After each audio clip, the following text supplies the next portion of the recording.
Cool. All right, guys. Hey, welcome back. We took a break last week, but we are back. Martin was traveling. We were enjoying some time with our family, getting some good rest, some good things happening. But we're back, and we're happy to be here. Like always, I started. Martin, how are you doing today? Good, man. Good. Just came back from Colorado. I know you had visited, and it's freaking amazing up there. Just the one thing that would hit me hard was the elevation, right? Mm-hmm. You get you can't breathe right. Yeah, so for 2 days, I think, until I got acclimated or whatever. But yeah, other than that, it was pretty awesome. Awesome, man. And today here in our guest, man, we got a good friend of mine, my boy Ethen Espinoza. You might know him as Big Smooth as well. He used to be a rapper, actually. I don't know. Right, babe. Oh, bro. I still do low-key. Every once in a while, I'll drop some songs, but you can hit me up on SoundCloud.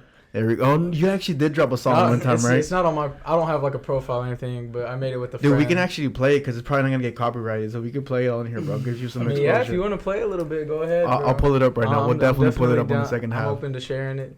Awesome. I've shared it plenty of times on my social media, so... Awesome, man. Dope, man. So, yeah, dude, so happy to have you here, man. Yeah, bro, how are you doing, bro? How you feeling? I'm doing great. Just by talking to you before the podcast, bro, I just know it's going to be... a good one. It's going to be a good one. Yeah. Yes, and also a bunch of good energy, a bunch of good vibes. One thing we just literally found out an hour ago, which, hour ago today, that DACA is reinstated, which, Yair made a great point. Us DACA recipients, we were on the good side of it. Us three, me, Martin, and Yair, which we were on the side that we had already made it. We can reapply and continue to work and live our life. But there was a lot of kids, literally kids, that couldn't apply for DACA. So it's a big win for them. Cheers to you if you're listening to this, and this is probably you. I know how happy today you are, your parents are, because it literally is going to be life-changing. So excited for anybody who was positively affected for this. So yeah, and also big shout out to everybody who actually who's been on the the part where they represent us. People that are up there that are actually making change. People that go to those rallies for DACA and all that stuff. Because I know I'm DACA as well, but I've never actually participated in any of that. I think the most impact I've done is actually start this podcast with you guys to inform people and bring information to them. So big ups to everybody who participated in making the change. Making that change happen. Cheers to that. Cheers to that, guys. Cheers. For real, that's a big cheers too. Don't cheer on the computer. Somebody come get me. There you go. Cool. There you go. But let's get to our guest, man. Ethen, bro. I know, man, I've been knowing you for how long now? We're 20 since 2015? 4 years, 2016? Yeah, 2016. 4 years. That's crazy. That's a long time. And you've gone through a lot of different transitions. And now you're doing the veganism, right? Which is fully vegan. How long have you been vegan? How's that going for you? I've been fully vegan since January of this year. And I started last November. For the month of December last year, I was actually pescatarian, so I started implementing fish back into my diet. I was doing that mainly to just give myself more time to prepare myself to go full vegan again and kind of educate and do a little more research on protein sources. And so once I educated myself fully, I was ready to make the dive into it. And I'm always pretty disciplined with everything that I do, especially my diet. And so... since January, or even since November, whenever I first started dabbling in it, experienced a lot of changes physically and mentally. And in the gym, man, I've just been progressing continuously. And do you feel like you've gotten stronger, or just hearing more endurance? I can get stronger if I want to, but that's not really my main goal with my lifting. But I definitely have a lot more endurance, a lot more focus. I think it's definitely helped with increasing or at least regulating testosterone. Cardiovascular health has actually progressed since then. My blood pressure which was previously healthy, has actually gotten even better. So right now I'm at a 110 over 60 something, and that's...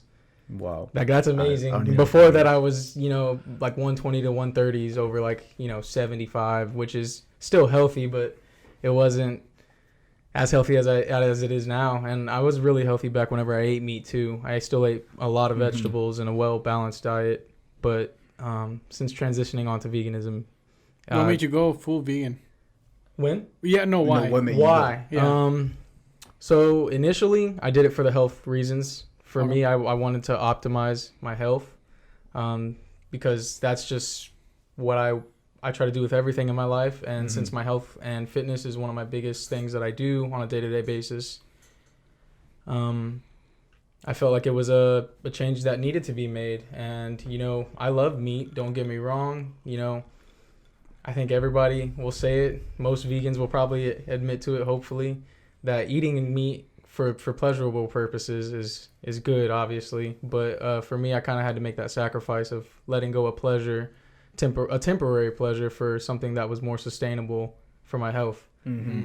And, you know, it was an experiment at first. And then once I started to see the results, it became something that I wanted to make long-term and an actual lifestyle. I didn't really go in with any goals of it being something I would do for the rest of my life. But after a few months of doing it disciplined, I was like, yeah, this is going to be something I'm going to do for the rest of my life. And I'm also going to raise my kids to also be vegan. So would you say would you at least give them the choice, or you just said, which is completely fine. I'm not challenging you, but I'm saying, do you feel like you just identify that this is probably like the healthiest way they could live? Exactly. Okay. And it's actually, I mean, most vegan people I've talked to and like looked up and read about who raise their kids vegan, their kids actually grow to be a lot taller, stronger, and they grow at a faster rate, basically,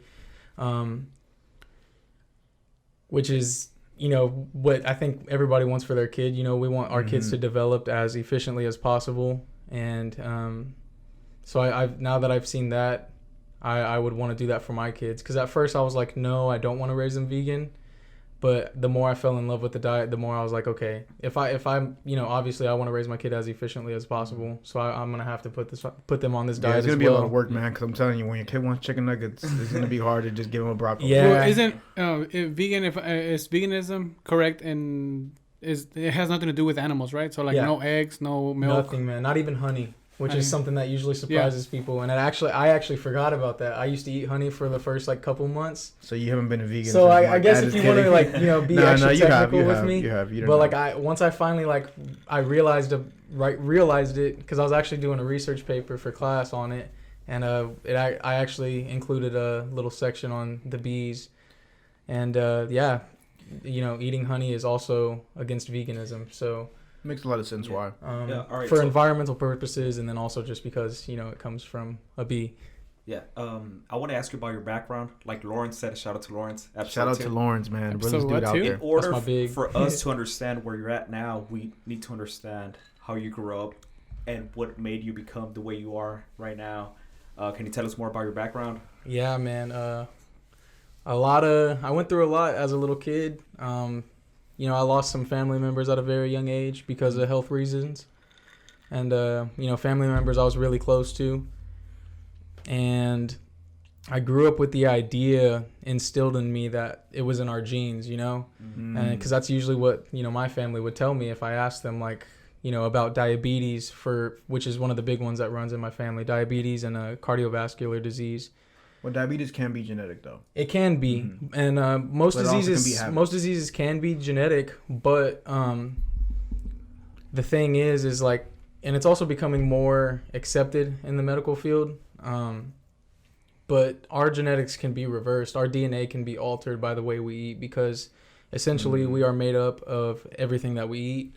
Our cells replace themselves every 33 days with new cells that are constructed out of the nutrients that we consume. Okay. So that's why, you know, you are what you eat is a saying, and it's actually been around a lot longer than most people would think. Once I got to college and I actually took a class on it my freshman year, it was a nutrition and wellness class that they made us all take for freshmen. And I read that textbook front to back, and I felt like it was almost like an equivalent of reading the Bible and like thinking Jesus, or like believing that Jesus saved you. And it was kind of like an equivalent to that, but for health. And so once I learned all that knowledge, I was just like, wow, I need to apply this.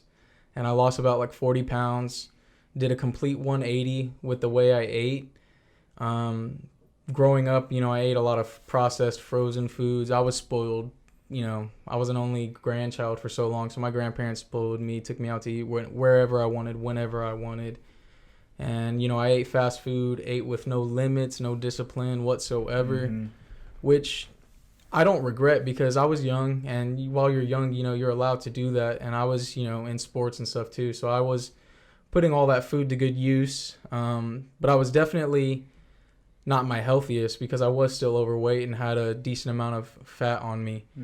And once I got to college, I told myself if I wasn't going to play sports, then I didn't need to have all that size anymore. And I was going to just like lose all my fat and get more into training for aesthetics rather than performance.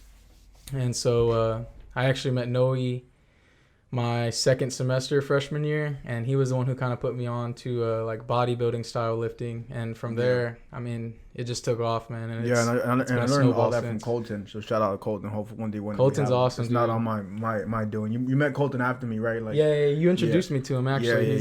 He's that was my sensei, crazy dude in the gym for sure. That was the guy who taught me.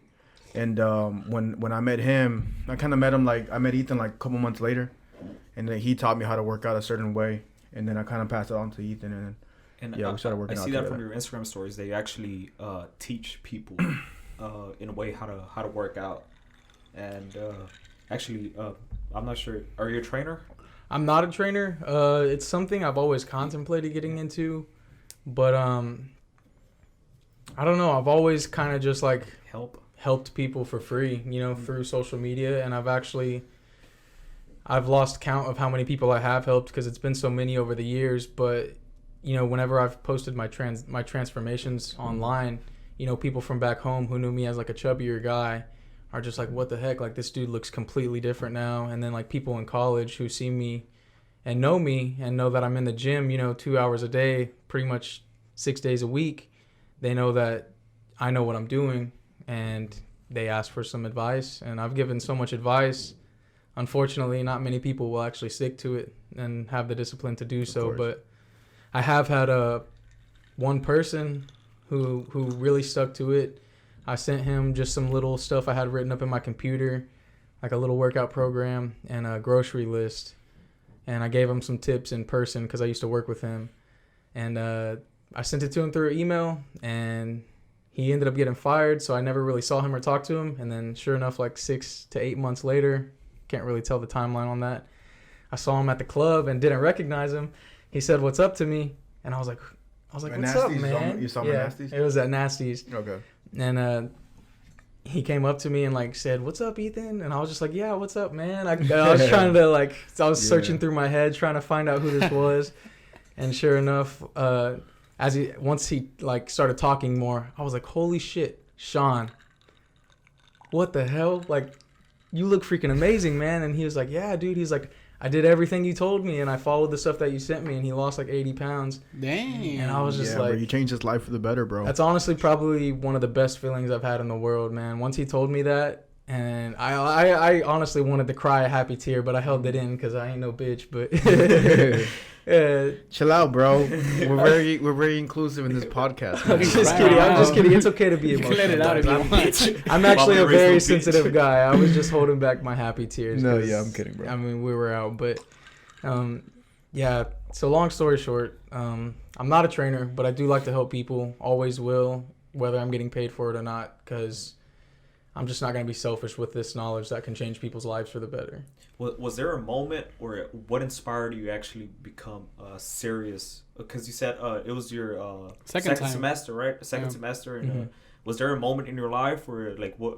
Because I feel like what most people lack is motivation, and they go to the gym for a couple months, and then they just like, it dies off. Yeah, they dies off. But what was your? What'd you think, bro? What happened?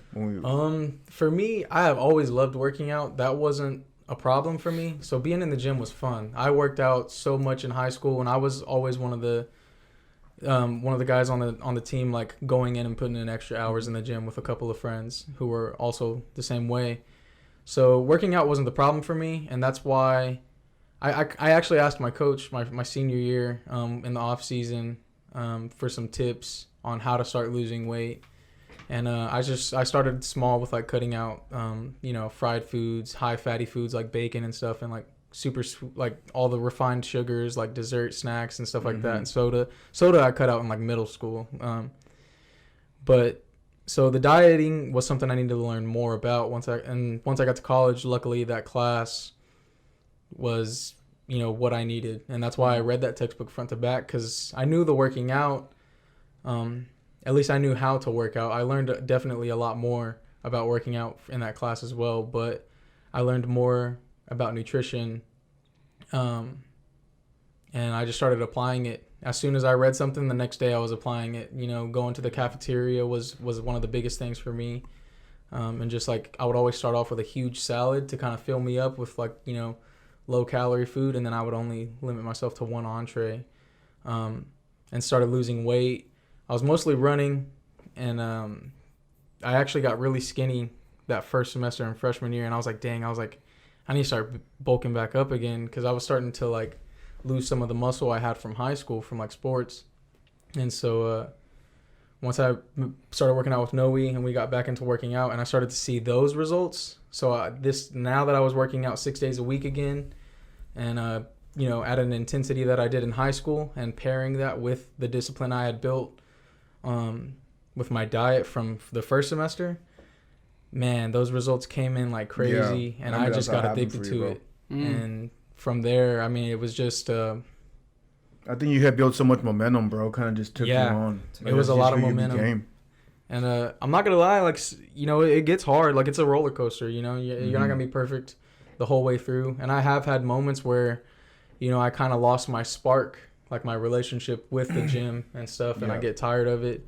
And that's another reason why I like to challenge myself and take on new things, whether it be dieting or new types of exercises, because it keeps things interesting, and I feel like that applies to almost everything else we do in life.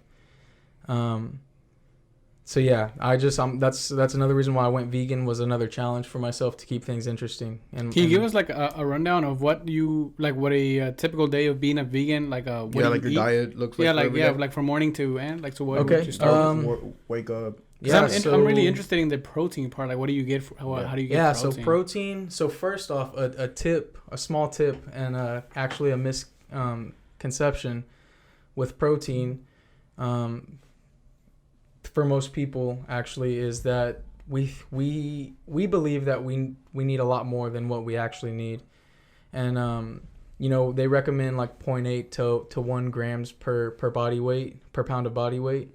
When really that's actually the upper range. That's more for like athletes, professional athletes, and people who are putting in that type of work every single day. Yeah. But the average human really only needs around like 0.6 to 0.75 grams per pound of body weight. So for our listeners, that just for quick math, because of course it's natural to you, but it's just like whatever your weight is times 0.6, right? Yeah, exactly. And that's how many grams of protein you would need on a daily basis. And so that's one tip of that kind of helped me understand going into vegan. I mean, I do kind of work out on an athletic level. I'm excited for tomorrow, dude. I mean, you're gonna get it. Yeah, definitely. Work out on an athletic level. So I do eat an upper range of protein, maybe a little bit less than what I used to whenever I was a meat eater.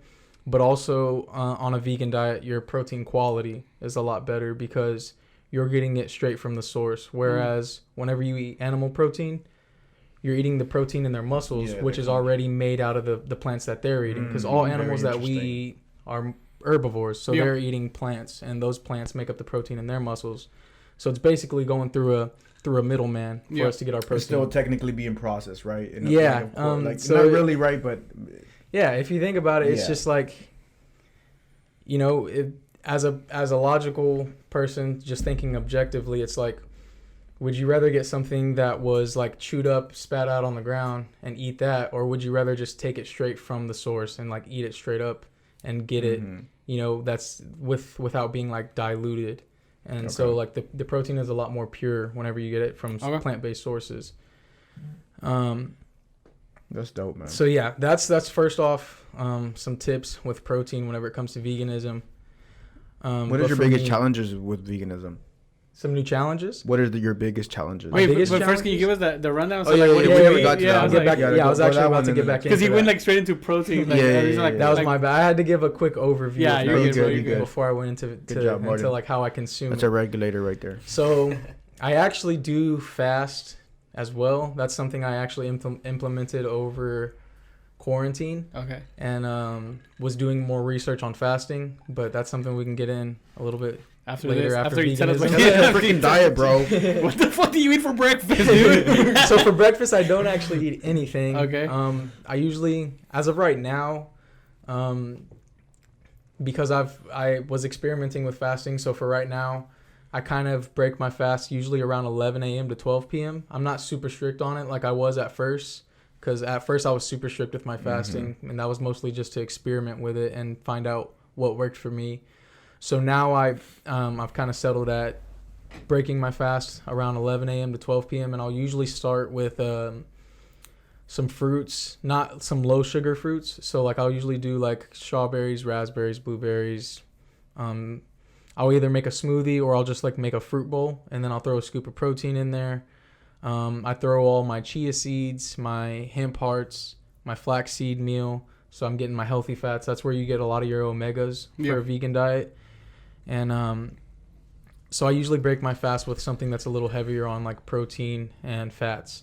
And hemp seeds and chia seeds also are a good source of protein as well. So I don't actually track the macros on that, but it essentially it's a pretty well-rounded Balanced breakfast, kind of. Yeah, breakfast, and more focused on protein and fat, because whenever you break a fast, you don't want to eat too much carbs because it'll spike your insulin too high.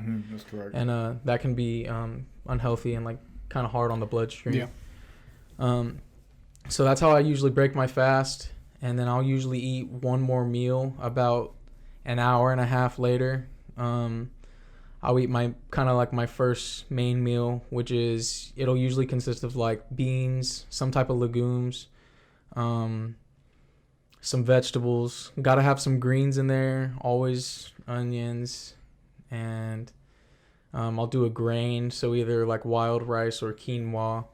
Okay. And I try to get creative with it. I post a lot of cooking stuff on like my social media, so if you look on there, you can see a lot of the What's your social media? My main social media is e.espinoza20, and that's for Instagram, which is mainly the only place I really focus on. I'm not too big on social media. You mean you're not on Facebook? No, I'm kidding. I don't really post anything on Facebook. Yeah, I haven't been on Facebook for a month, bro. That's just Ever from since, like, family, Facebook's bro. dead, bro. Yeah, I just use that for some like some of my family, my distant family can like contact me and stuff. So yeah, that's usually my second meal, and then I'm usually gonna work out soon. So if I'm super hungry, I'll usually eat a quick snack, something sugary. So like I'll eat dates. Dates are actually a really healthy source of sugar, fiber, antioxidants, a little bit of protein as well. They're really Mexican healthy. question: what's a date? A date is basically a dried out You plum. know what that is? So it's a dehydrated plum. So basically, So a like how raisin. a raisin is to a grape, a date is to a plum. Okay. Jesus. Okay. And I thought a raisin they're was actually like the super same delicious, thing. man. Okay, And so okay. usually I'll eat like 2 or 3 of those, and I'll split them in half and like put a little bit of peanut butter in between them, That was because Okay. the peanut butter will help satiate in my stomach to keep me full longer, since it's a lot slower in processing in the digestive system. And then the date's more for like fast Yeah. energy. And And through all that, have you felt a difference in your workouts? I mean, I know like positively, you just feel sharper, or like what else?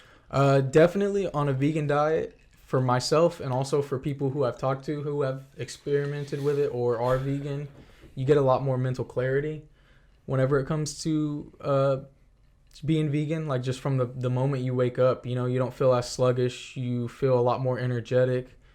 Quality of sleep is actually better too.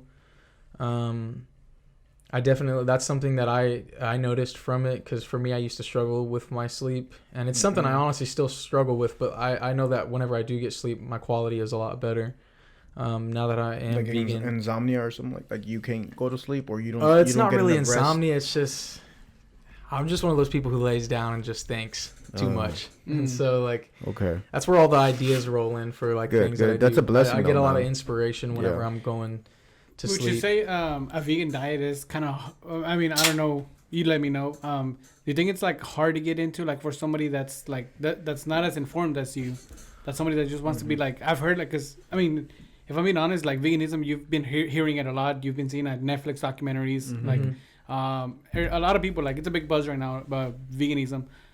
Because I know when keto hit, a lot of people, I have some family members tried doing keto. Fuck keto. But Keto's bad, man. It's so horrible. But then, my opinion. And then, like, now veganism is starting to come up, right? So I was wondering, like, for somebody that's just like a novice person that's just trying to do a better diet, like, would you say it's hard to get into it? I mean, it's definitely challenging, right? And that, like I said, that's the reason why I went into it, is because it is a challenge. And I actually tried to go vegan about 2.5 years ago, and I did it for 3.5 weeks. But I was a lot less educated and a lot less disciplined with it. You were also in college, though, right? And it was while I was in college as well. Which, I mean, that didn't really. I guess that's not an excuse, because I ate really healthy in college. But, I didn't do it right. I definitely was not eating enough calories, because whenever you do go vegan, a lot of the foods you eat are lower calorie foods. And so you need to eat a lot more volume of food in order to get all the nutrients you need. And then you also need to eat a wider range of foods in order to get all the different macronutrients and micronutrients that you need.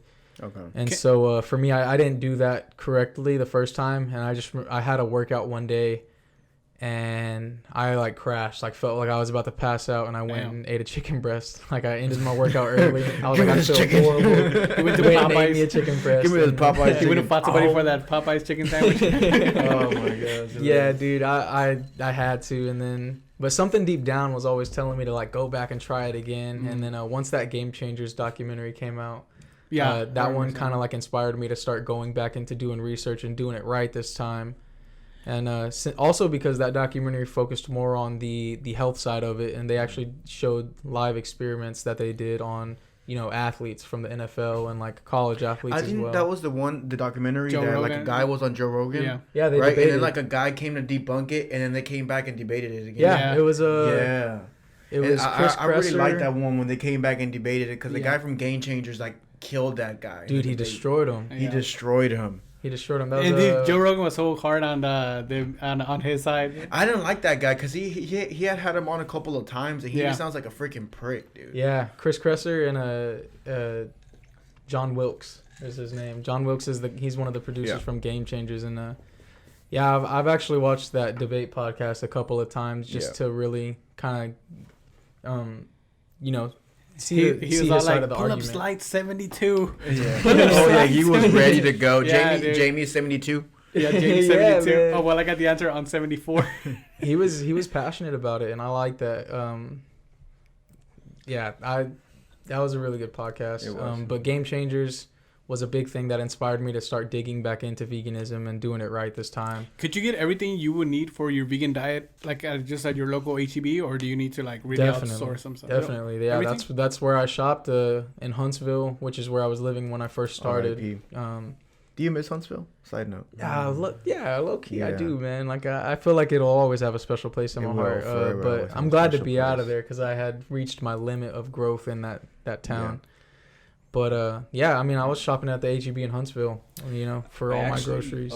I actually was talking about going vegan with my wife before we got our house, but coming from our Mexican side, we just don't know where to start, man. Because I mean, it's everyday we eat, basically. Yeah, I mean, we're freaking carnivores, bro. Yeah, us Mexicans are like enchiladas. I mean, honestly, like, just everything that we eat. Yeah. It's just the part for me is the whole, like, it's the whole animal thing. Like, you can't, like, the cheese and milk. We just don't know where to start. Yeah, I mean, and I'm not saying that's a bad thing or that I couldn't do it. It would just be, like, a big adjustment to getting, like, fixing your pantry, fixing up your fridge, of what you have in there, what you can't have in there. And it is tough. And, my family is from the Hispanic culture as well. And I actually moved in with them after my graduation. I lived with them for about 4 months. And I had a little bit of influence on them. I was actually living with my aunt and uncle, because my dad and them are actually building a house out there on the same land that my aunt and uncle live on. and my aunt, was taking after me. She was cooking a little bit of vegan stuff for me, and then she would cook like some meat on the side for my uncle. But for the majority, they were eating kind of the same as me, just along with meat, and then cheese as well, man. Cheese is something that I find is the hardest for people to give up, but it's also because cheese is addictive. It causes a reaction in the brain similar to what opioids does. Whenever it comes to, I don't like cheese, but I do like the Mexican like cheese day. I grew up not liking cheese, but I loved pizza, and now now in the past few months, I've just like I love cheese on anything. I love cheese. I've always been a big cheese guy. My wife will be the first one to tell you I love shit cheesy, baby. Yeah, a lot of people do, and I think most people who can't get enough of it might be addicted, and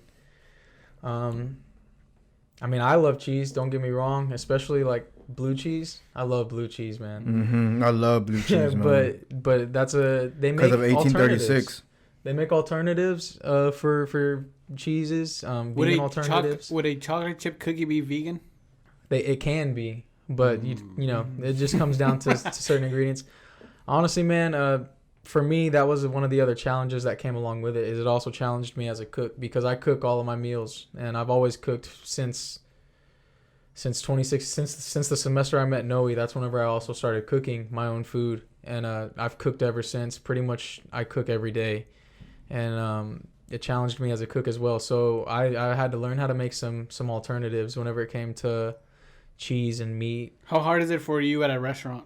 I was what restaurants do you go to? Because I feel like if you go to Chili's, do they for the most part, restaurants have them. If you're educated enough, then you can navigate a restaurant and order something a way that can make it vegan. Okay.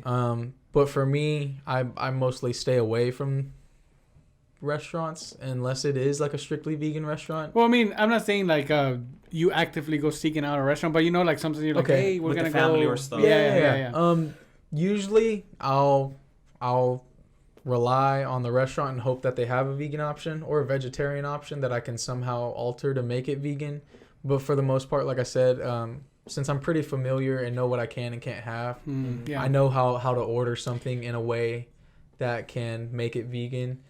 And I'll just have to, let the server And getting know. into that veganism, like kind of like mindset or community, have you become more like aware of the planet, or how like usually Definitely. And that's actually one of the other things that, like I said, I started off doing it for health. Yeah, because then like a lot of the tree hugging and all that stuff is like very. I did see that on your Instagram. The more I actually got into.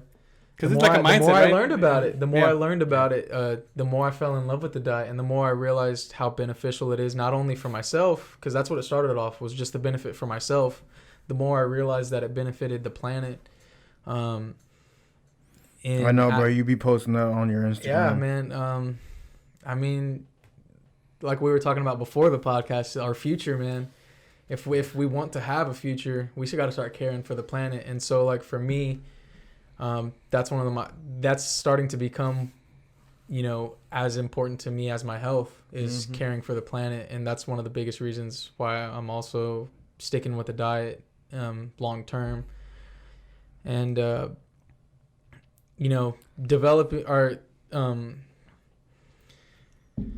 being a vegan is actually more beneficial than driving a hybrid car. It reduces your individual carbon footprint by, I think, 73% is a stat I read. Individual carbon footprint. So, it's a small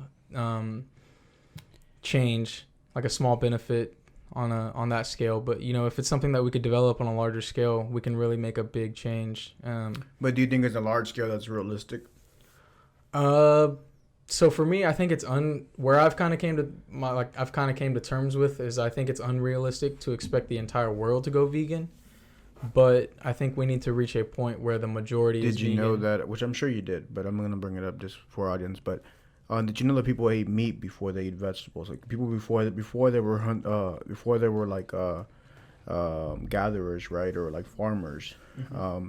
They were hunters. People ate meat originally, right? So would you think veganism is a new wave, or is something that like humans were meant to eat that way? I think we are meant to eat that way. There's really arguments for both sides saying that we were born to eat just plants, born to eat just meat, born to eat just or be an omnivore. And to be honest, I mean, it's kind of hard to just trust any history whenever it comes to anybody telling anything. So I think we just need to focus on what we know now and what we can prove now. And just for comparison, you know, whenever it comes to carnivorous animals, you know, their digestive tract is completely different than ours because they're made to process I really hate meat. that comparison whenever they're like, well, gorillas eat nothing but vegetables, and they're like, well, lions eat nothing but meat. And you know, I don't like that comparison because like we're not either or, you know. We're not, and we're not a lion. Definitely true. But whenever you look at the digestive systems of all herbivores and digestive systems of all carnivores, it's you know, it's consistent for all carnivores, and then it's consistent amongst all herbivores. You know, they have longer digestive tracts, and then carnivores have shorter digestive tracts because you know, meat can get trapped in a digestive tract if it's too intricate. And so like that's actually something that can happen in humans is meat can get stuck in your digestive tract and, you know, stay in your intestines for, you know, weeks, even months. Just, you know, it's obviously a case-to-case basis. Yeah, dude, I know some taco spots that they get stuck in the digestive system. They're good though. But like, you know, it can get stuck in like pockets of your digestive tract and actually stay there. And, you know, just think about like meat rotting inside of your intestines, you know, that it doesn't, I mean, obviously I don't think it causes any crazy diseases. I'm sure it can lead to it, but you know, just thinking about that kind of it grossed me out whenever I learned about that. And so I was just like, man, like there's just another reason why. In the same way, it has to do a lot with the population, because it's not the same feeding a couple thousand people than feeding a couple billion people. Yeah, that's true. But a lot of the land, you know, just for example, in America is used for animal agriculture, and we could actually, if we converted all the land that's used for animal agriculture into like growing vegetation, we could grow a lot more for a lot less land and feed a lot more people. I have to completely disagree with your statement, bro, because I mean, there's been many arguments that, I mean, just also how just agriculture for vegetables and fruit also does a lot bad for the environment as well. You know, in the sense of like, you know, how systemic farming. Yeah, systemic farming. I think that's overall like I agree with your point of it probably would be healthier. But overall, like, you know, what was the term you used? Systemic farming. Systemic farming is overall still bad for like the environment. It is. I will admit it is still bad for the environment because I've done my research on it too. And the reason why I said that is because you said turning from like, you know, from meat to like doing agriculture. There obviously I think with everything that we do there is going to be some harm to the environment, but you know, especially if you do it in the magnitude that we're doing it. Anything you do, if it's cattle, it's bad. If it's vegetables, it's bad as well. And so anything we do in mass, like that is going to be bad for the environment. But you know, growing that much vegetation will be bad for the environment, but not as bad as the animal agriculture because, you know, there's still the runoff and stuff that goes into the ocean. Yeah, but also, I mean, for plants, whenever you because you see a lot of the cornfields where they do like thousands of acres, they farm it twice and the land is completely out of nutrients and dry and turns from a rich dark brown. We also don't farm correctly in America too. We use a lot of unhealthy chemicals and pesticides. Well, yeah, I mean, at a mass production scale. I mean, it's all capitalism, right? Yeah, exactly. And but it can be done on a larger scale organically and correctly. And I actually have a friend who went to Hawaii for 8 months, and she actually learned how to grow food over there. And she went over there on a wolf program, I think is what it's called. Okay. And she lived on a farm for 8 months in Hawaii. If you know, you know. And learned how to actually grow all types of food, all types of vegetables organically and without pesticides and not harming the environment. And you know, something like kind of that's with that, but like not kind of what we're talking about. But whenever we moved into our new house, it was owned by a couple of Asian people, an Asian couple, and their whole backyard was like the ground floor was for planting food, and they had like I guess like a little like a couple of plants hanging down as well, like a little second level on their backyard for like raising more, like, you know, the plants that grow out and kind of like fall down, right? Yes. And they had like a whole sprinkler system set up, and we moved in there. Huh? That's awesome. Yeah, it was pretty cool. And we went there, I was like, dang, they have like a whole garden back here. Self-sustainable, man. Yeah, and then my mom's like, we need to rip all that shit out. We're going to H-E-B. Dude, the next day, my dad with a hammer just fuck off this crap. Yeah, completely tore it down. So, anyways. Yeah. But, I mean, that's really interesting how, like, planting and all that stuff, it seems like a great idea. I mean, I just see all the stuff we eat. We don't know where it comes from, what they're doing to it, all those. Mm-hmm. Like, I mean, you hear more and more about people wanting non-GMO stuff because, like, they're like, what the fuck are they doing to this food? Why is this avocado the size of my head, you know? Like, yeah, like some fruits don't even supposed to look like that. I think, like, bananas are some fruits that aren't supposed to be that large. Yeah. But that always fucked with me because I always seen, like, the little bananas, right? And then you see the big-ass bananas. I'm like, which was the correct size? Like, versus the guy she told you not to worry about. The non-GMO guy. Yeah, the non-GMO guy. We've mutated a lot of vegetables and fruits, and you know, and it's animals. actually more rare. Yeah, and animals, and it's actually more rare to find, you know, the original fruits and vegetables now, and as also with animals, you know, like you can't find a chicken that's a normal size that it's supposed to be because all the chickens are like they're a lot larger than they should be. They're like 2.5 times the size now. Or bulldogs. Yeah, I remember one time there was a video on Facebook about this chicken, and the chicken was like so large it was just like scary to look at. I don't know if you ever saw it. I mean, yeah. If I showed you, like, are you talking about the chowkin? It's like a cow chicken. Going back to capitalism, I was listening to a podcast that said 1/3 of the world's food goes to waste. I would 100% believe that, man. And it is true because especially, like, I don't know, like, me and my wife, we buy food, and like a lot of the food that we buy we throw away because we don't need it. And we have a huge problem with poverty in the world, right?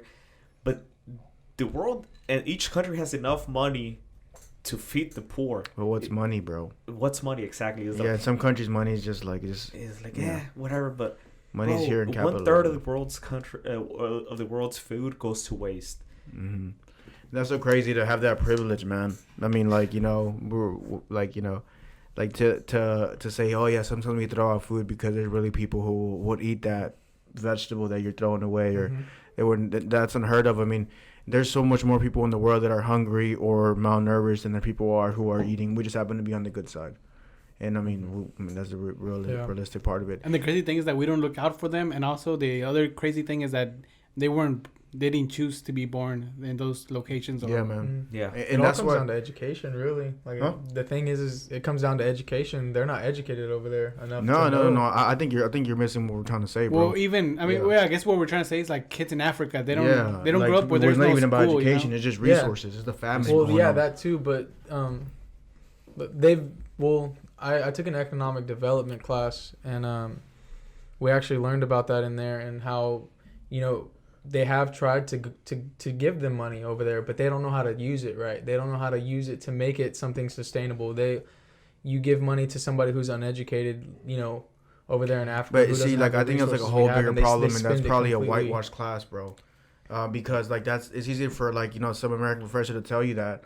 But it's like most of those countries where there are poverty, bro, are being infiltrated by, like, bigger countries. If you look back at their history, it's like, you know, England was in there. Britain was there. The United States were there. China's now there. I'm talking about these countries in Africa that it's easy to say, oh, these people are uneducated, but they've been suppressed for a long period of time. Yeah, that's just one of the aspects. Mm-hmm. There's a lot of things wrong with the way things are over there. It's not just education, but yeah. No, that was just an aspect I was pointing out. Let's talk about one thing you brought up, and I think it's a good segue to one thing Marty wanted to talk about, was, like, you know, what Brayer brought up in our conversation was, like, you know, it's easy to say we can maybe convert like 1,000 people, but now it's billions of people, right? Yes. Do you think we're one day going to face a true overpopulation crisis in the world? I feel like we are right now. No, not right now. In a way, you don't think so? Overpopulation in the world? In the world? No, not yet. I don't know. So for me, that's something. Let's go argument. All right, go ahead. What's your argument for it is over? Yeah, and then we'll I don't know, bro. If you think about it, education-wise, if we had less people, like, I was listening to another podcast that said Denmark or something like other countries that can do way better than the United States because they have less people. Okay. They have free college, free healthcare, and so many other things because they just have less population. Less population means. But they're not the best, though. Don't say that. Don't say that. No. They're not the best, but they have. So who would you? I don't think there's the best. Who do you think? Who would you consider the best? America.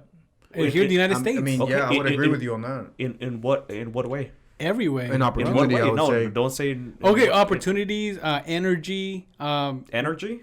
Energy, yeah. I mean, we literally turn on this here and never worry about going out. You get that in another 100 countries. No, because I mean, we just had some people that are world travelers, and they say that the thing we take advantage of here in the United States the most is our electricity, that we can have it on all day long. Like my girlfriend, when she came on, she was talking about Paris. France. In Paris, bro, the capital of France. But that's money. They still don't have consistent. Is it the capital of France? Yeah, it is. Okay. And they still don't have consistent energy to go throughout their whole city. They don't want to waste money. Well, that has to do. Well, You got to think about the geographic portion of it. They have the opportunity. They just don't want to waste money. In Mexico, you can go and turn on the electricity. It's the same way. Electricity and going back to the transforming oil to the more of. Okay, but so then you're saying that we could do better with less stuff. Well, see, I don't even get what you're trying to say. So, because you're saying like they don't want to waste the money, right? They don't want to waste the money. Yes, correct. Because they don't have the money. We're talking individually. Okay, hold on. I'm kind of like. Can you re-explain your argument? Yeah, I'm confused. Respectfully. Sorry. I truly believe with less people you can do more.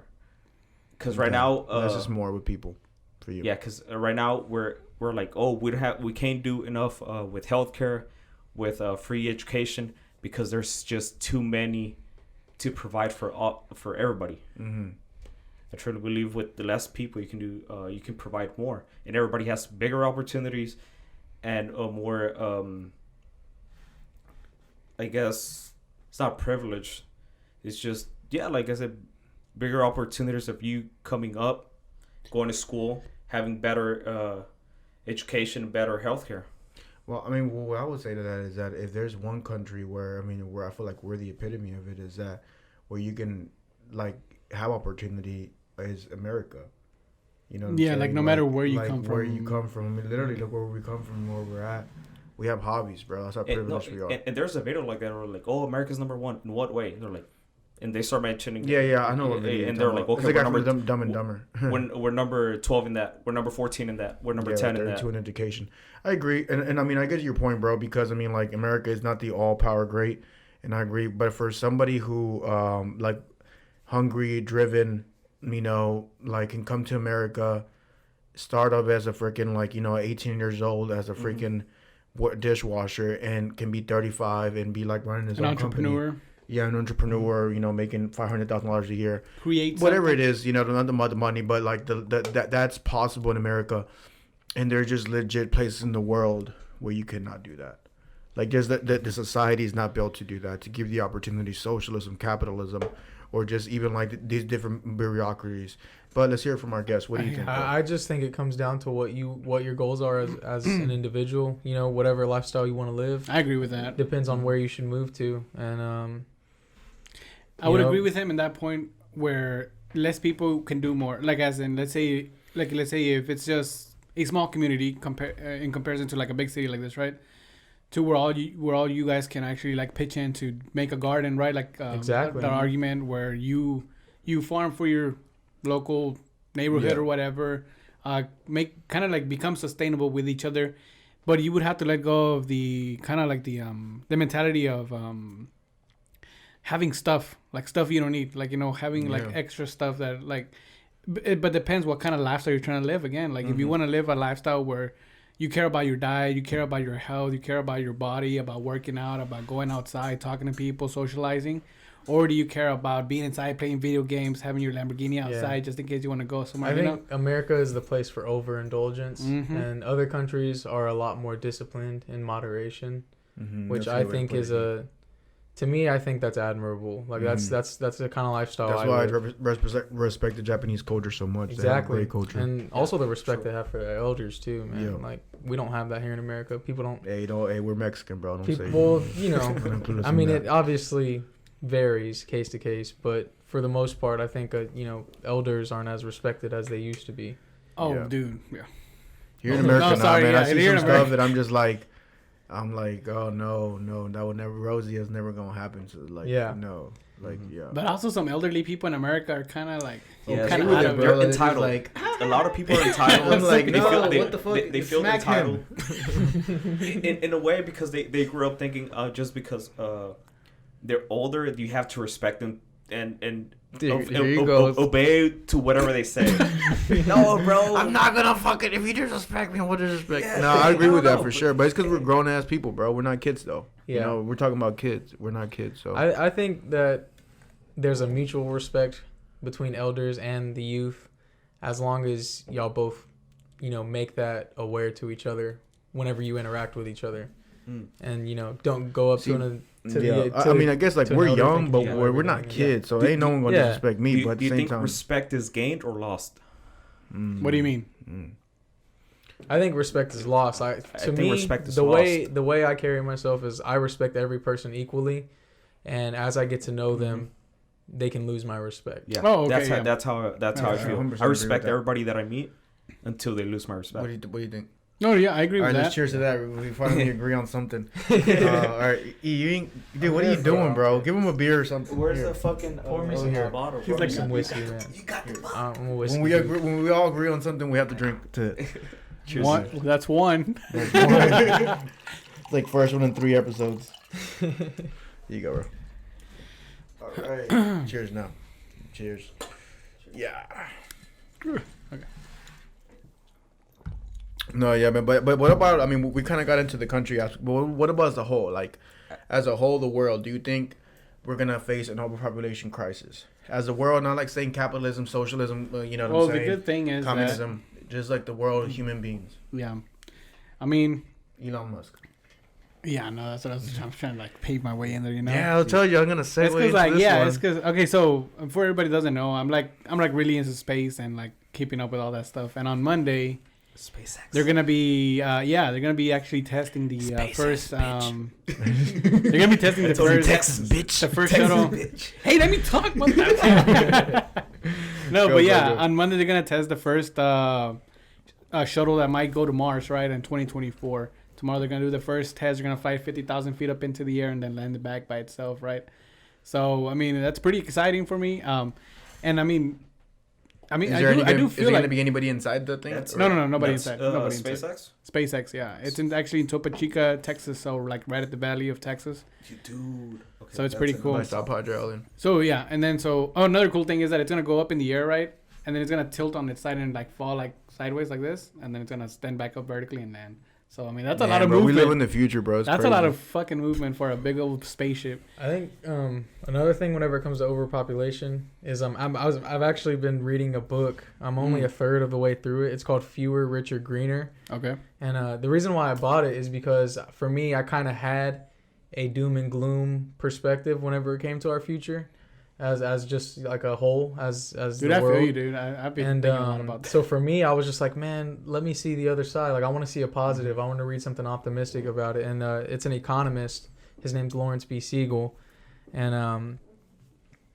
I've only read the first section, which is over the fewer, and he actually gives a lot of stats over population and how population has been there's a logarithmic, curve to how population growth is going. So like we're still growing in population obviously, but the rate of change is decreasing more and more every year. So people are having less and less children, and I agree with that. As people become more educated, which I think nowadays people are a lot more educated, especially with the internet. The more educated a person is, the more likely they are to have a smaller family. And a lot of like today, Americans are probably averaging like 2 to 3 kids. 2 to 3. Three's already looked at, and it's like a lot. I'm sure the stat is in the book. I don't remember really any of the numbers. But before it was like 8. But like lower, more underdeveloped countries are still having larger families. So the more developed a country becomes, the smaller the families get.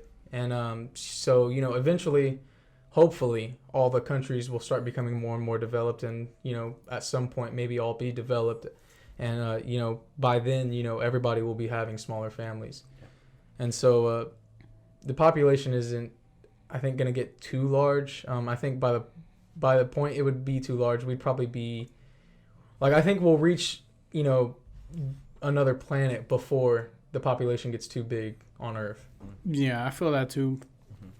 I mean, I think it's just more likely. I mean, I could be wrong. I'm not. No, I mean, I agree with you on that, bro. I mean, I feel like in our lifetime, like while we're alive, I mean, of course, For if sure, God, bro. you know, grants us long, like 70, 80 years of life, we're gonna see like people living in Mars, for sure. like truly terraforming Mars, a bubble.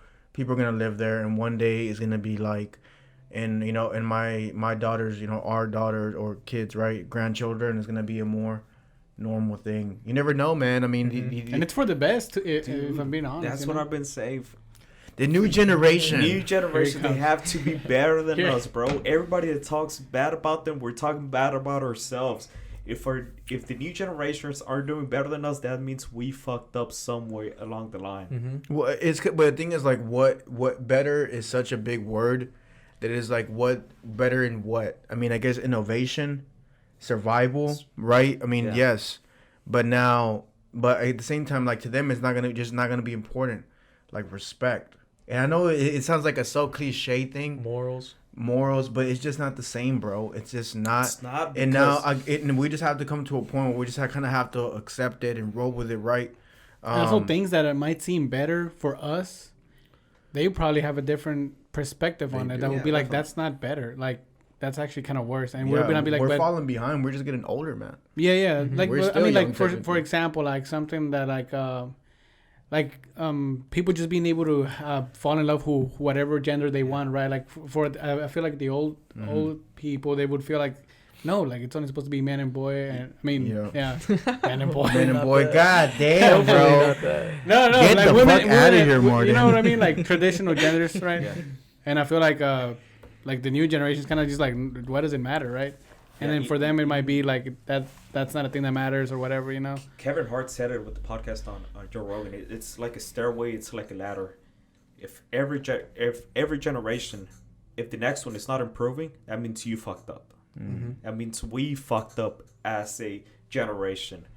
So that's why I'm so big on saying when everybody focuses on the bad stuff on the new generations, I try to focus on the good stuff. They're gonna be better than us at engineering, at technology, all this new stuff. I mean, that's just relatively, man, because I mean, is the new generation really better at learning? Are they gonna be better at developing strategic? No, dude, attention spans have gone down. Attention spans are getting smaller and smaller, bro. Like, man. It's horrible. Yeah, like that's what I'm saying. Like that is, like, dude, like sometimes like you know what I do in my profession, I work with people a lot older than me, and I see how they process things differently. Usually they're very disciplined and very they I can pick up things quicker, but they're more patient and will like take their time to learn it all the way through. Which sometimes myself, I'll get to the thing quicker, but like in the long term, they sometimes will have the advantage. Does that make sense? Yeah, for sure. So it's just different aspects. I mean, we'll just have to see. I mean, that's the beauty about time. We grew up playing with fucking toys and outside, and they grew up with iPads. So in the long run. But I feel like by generation, I mean, do we mean like everybody has to be like better, you know? Because I feel like in every generation, it's only like a handful of humans that move like humanity forward. 100%. You know what I mean? It's true. It's like that 5% carries the other 95 in a way. Yeah. I feel that too. Like, and the other 95 kind of like they puts just in the manual work labor. In the system. They're just moving pieces that help the system run. Yeah, that's what I mean. Because you start thinking like, I mean, like not of all of the like the people who came up with Bill Gates and Steve Jobs and all them, like not everybody was a fucking genius making companies out of their country. Yeah. But even if you're talking about 5%, when you're talking about billions of people, that's still a lot of fucking people. Yeah. So if you're talking about 5% of the people, that's pretty good. That's a lot. That's a lot of people. Yeah. Mm-hmm. No, yeah, it's. I think we're slowly shifting towards becoming just less human and more robot. Yeah, essentially that's what it is. It's with no need to learn, just kind of just we're just eventually we're becoming like where our priority is efficiency. You know what I'm saying? So it's what's more efficient. You know, like quick. Knowing everything now or learning everything from a book, like Amazon. And that's why attention spans are getting that's actually a good point. What we just said, we're more sometimes worried about knowing than learning, right? Yeah. So knowing is just quick, boom. You know, Google we got the headline, we got it. but we don't understand the learning process of how to build the house. We just know how a house is built. And exactly, like we're just gonna be programmed to know how to do something. We're not gonna know why we do it or why this step happens before the step, but we're just gonna know how to do all the right steps. Can you imagine like 3D printing stuff? Like instead of learning how to make stuff, we just 3D print it, and then it's not like imagine. I feel like that could be a real thing. Sure. Do you think that has to do with the school right now, with the educational program right now?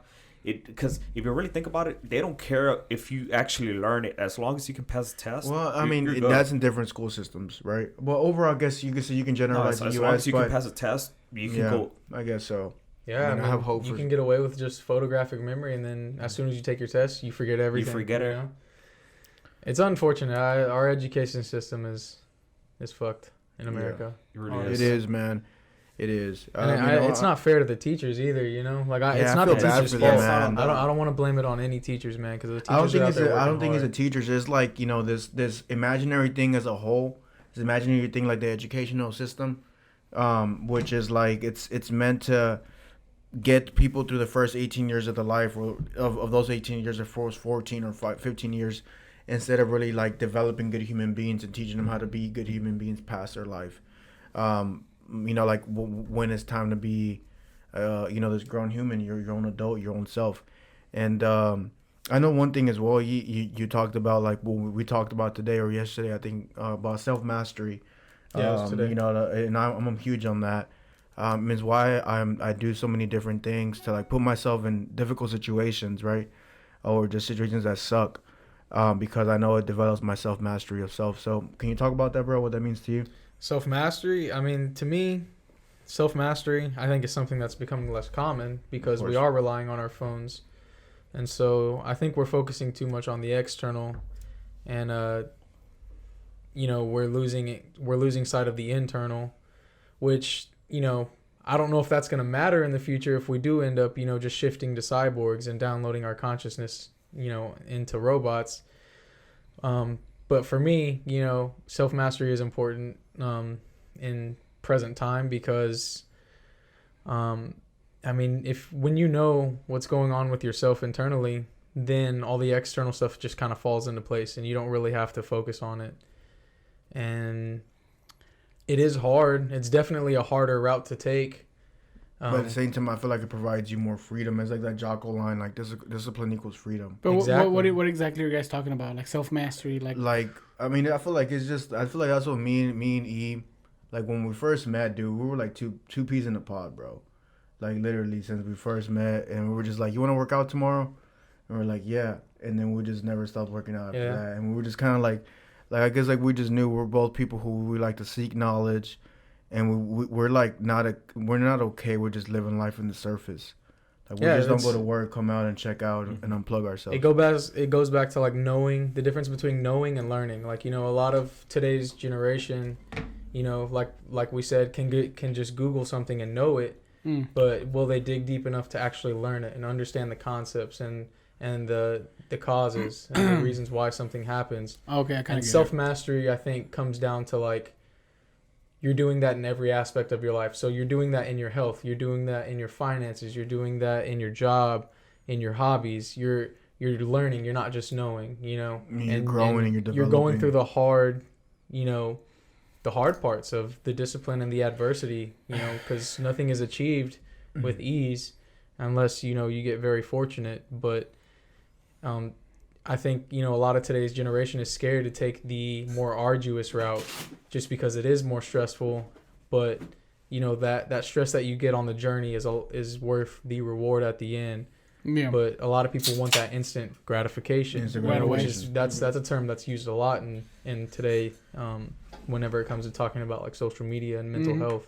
Yeah. I feel like also like that got me thinking like almost in another way, like of how self-mastery is being more appreciated. I feel like now. I feel like go ahead, dude. I feel like it's happening less, so it's becoming appreciative. Like I was thinking, for example, like there's this Instagrammer person that I follow that makes a lot of like leather goods, right? There's leather goods on Amazon. You can buy it like real quick. That's already there, made or whatever. But like just because that person's actually doing it by hand, everything you're seeing what they're doing, like they learn the craft, they know how to do it, and you see videos of them actually doing it by hand. That he's actually created a really successful business for himself because he learned how to do that. And it's not just a machine gun like just making like a pattern and that creates a piece of leather or whatever. I don't know. Well, I get that, but I guess to me, and you tell me if you agree with me or not, or like if this is your perspective as well. But like, okay, like he could be doing that, but is he still like trying to get better in the other aspects of his life, And I feel like that's what true self-mastery is. It's not just being like the best, like, me and my job. It's being like the best, everything I can be about the best Noe, the best self. You know what I'm saying? Like that's what I'm referring to self-mastery. Yeah, it's not becoming a like. Okay, I thought you were talking about like niche, like. No. Like self-mastery is with the self. It's with yourself. For that guy, that would be one aspect of his self-mastery. It would like be becoming successful in his leather business. Yeah, like you can be like a let's say for example, let's put a name to that, like a leather master or whatever, right? In that, like when he's like the best at making that, right? But what I'm meaning self-mastery. And I feel like what me and he can agree on is about like just you as a whole, as you as a person, right? Like being the best you could be, and having that enlightenment. So like that experience I told you I went through a couple of weeks ago, is like I feel like that's what I came back with, and like the biggest importance of working on my self mastery. You know what I'm saying? The different aspects of life as a man and as a human being. Would you say it was about finding your higher self? Yeah, for sure. Like the me within me, you know what I'm saying? Because we really all have that, man. You know, like the person within your person when no one else is looking at you, like when when you did something wrong and no one ever in your life will know, but you did. And like you're coming in tune with that same person, like you both becoming one. You know what I'm saying? It's bro. That's a hard thing to do, bro. That goes back to the religion. And who you are. Let me segue into that, and then you say your thing. And I agree with you. That goes into religion because I feel like religion takes away the self, and it gives you that escape to be like, this is my opinion, of course, that it gives you that escape and saying, you're not gonna work on your self mastery. You're gonna go and say, I can fall because something else is gonna pick me up, right? What people have called God for the forever. And if I completely respect everyone's religion. I'm just talking about what I feel. And I feel like, as I gotten older, like the analogy you made about Santa Claus earlier, that's how I feel as I'm getting older. Excuse me. And as I am seeking more self-mastery within myself, like I question more all those things that I was taught. Question everything. That's true. I love God. Yes. I love the superpower that I know is there.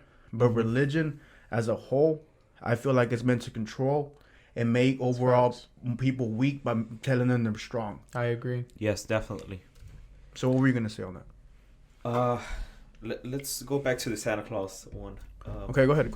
We'll explain it too. Explain it thoroughly. I mean, it's the holiday season, so I was just watching Santa Claus movies, and they're explaining to kids, you got to be good when nobody's watching because there's somebody always watching you. And Santa Claus is always watching. And if you're not good, he's not gonna give you something good at the end, which is in a kid's life. It's at the end of the year. But in my mind, I was like, okay, that's basically God. That's what religion tells us about God. You gotta be good when nobody's watching you, because if you're not good when nobody's watching you, at the end of your life, that's when you're gonna for a kid, you're not gonna get a present. As an adult, you're not gonna get to heaven. Yeah, you're not gonna go into heaven. I think that's one of the biggest mistakes of religion, man. And I don't think that's what religion has always been. I think at some point, whoever was in power at the time, they made the decision to change religion to something very limiting. I think religion was altered. Well, on I guess to think about religion and spirituality. Are you like? Do you ever think about those concepts? How they're different, religion and spirituality, right? Spirituality, because when you think about it, when you say religion has not always been like that. I mean, they've been killing people with religion for forever. Exactly. Yeah. Religion and spirituality, I guess they can be separate. I think spirituality is included in religion. Yeah. But like for me, I don't claim a religion. I do believe in God. And I do actually accept Jesus as my Lord and Savior. And I believe in some of the Bible. You know, a lot of it has been tampered with over the years, which is unfortunate because I think that's true for all religions and all spiritual teachings and books. Is, you know, humans have been in control of writing that stuff, unfortunately, and copying it and translating it. So and interpreting it, the most important part. Somebody could have altered that to favor their idea, you know, their ideology. And so that's why I don't tie myself to a religion, because I think that you know, I try to learn a little bit about all religions and take what works for me and kind of tie it into my own faith. And I think that's a Bruce Lee quote. It's like take what is good, leave out what is bad, and then add your own twist to it. Yeah, something like that. Yeah. I heard it from Conor McGregor. Yeah, exactly. Yeah. A lot of people pass it on, but for me, that's what I do with my spirituality, and kind of just like everything I do in life is I take what I see as good and beneficial and what makes sense on a logical standpoint, and then whatever's bad or harmful towards others or unfair, I leave out, and then I add my own understanding or twist to it. But by you saying you don't claim any religion, and then you going on and saying Jesus, that's kind of like Catholic or Christianity. It can be Christianity. I say this to everybody. If I were to claim a religion, it would be Christianity, because, you know, Christianity technically isn't a religion. But I don't like to say that I'm specifically under a religion, because that immediately stereotypes me and puts me in a limited position whenever it comes to talking to somebody who believes in something else or doesn't believe in God at all. And immediately that'll close me off to eventually opening them up or sharing with them your beliefs. My beliefs, and you know, hopefully introducing them into because I also feel like people this. who don't believe on anything, that's kind of a religion too, because they get so defensive. Some people get super defensive whenever you try to bring anything about God, talk about God or anything, which they become so defensive that you're kind of like, whoa, dude, like, all right, well, chill out. You're defending something. You're defending something over there. I recently saw a post that said it was God of Espinoza, and I was like, I read it, I was like, you know what I'm talking about? No, it's his last name. Oh, okay. And it sounds cliche, bro, but I feel like God, it's not the way we picture it. Oh, for sure, dude. It's not the way we picture it. It's not the way religion has told us to picture it. Like, to me, the way I explain it, because like my faith has completely like I had to rebuild my faith completely from like scratch whenever I went through something my freshman year of college. And you know, I kind of believed in God the way I believed in Santa whenever I was a younger kid and like up until high school and stuff. And I think that's how God is taught to us, you know, like as a Santa type thing. But I think that's the wrong way to teach God, because then it puts an image, it puts something tangible in our head, like a person in the clouds type thing. And when really, like, that's not what God is at all.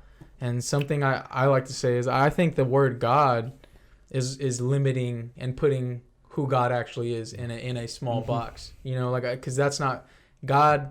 Isn't the word God. Like, God is something beyond comprehension, you know? Well, and I would agree with that 100%. And I'll agree with, like, you know, when it says God is everywhere and nowhere, or however that quote is, and I agree with that. And that's what I'm saying. Like, when it comes to like spirituality and like understanding there's a higher being and a higher consciousness, I 100% agree with that.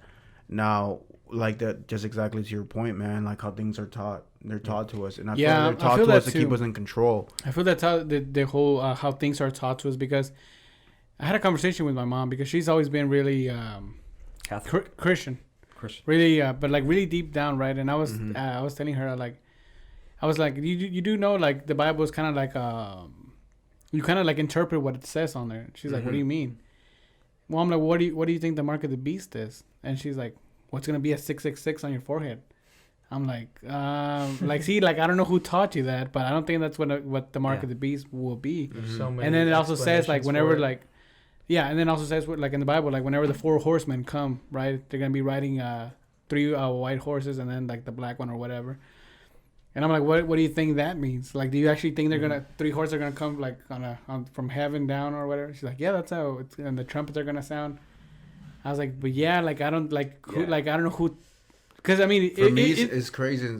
Go ahead, it doesn't make sense. Like if 3, let's say it does happen right through the, like what about the people in China? They're not gonna be able to see it, you know, because like so it's like unless it's a lot of them. I think science, most of it is metaphorical in the Bible, and that's why I think it is one of the most complicated things to read. And who teaches it, right? Because and also when you think about it, in the Bible, it also talks about that you should serve and respect your earthly master, which is like in the Bible it promotes slavery. Do you know that? It does for sure. It also does not. It also talks about how women should never eat with men, like sit at the same table. Like women are second class citizens. And also in the Bible, like Christianity, you can have as many wives as you can, as many as you can sustain.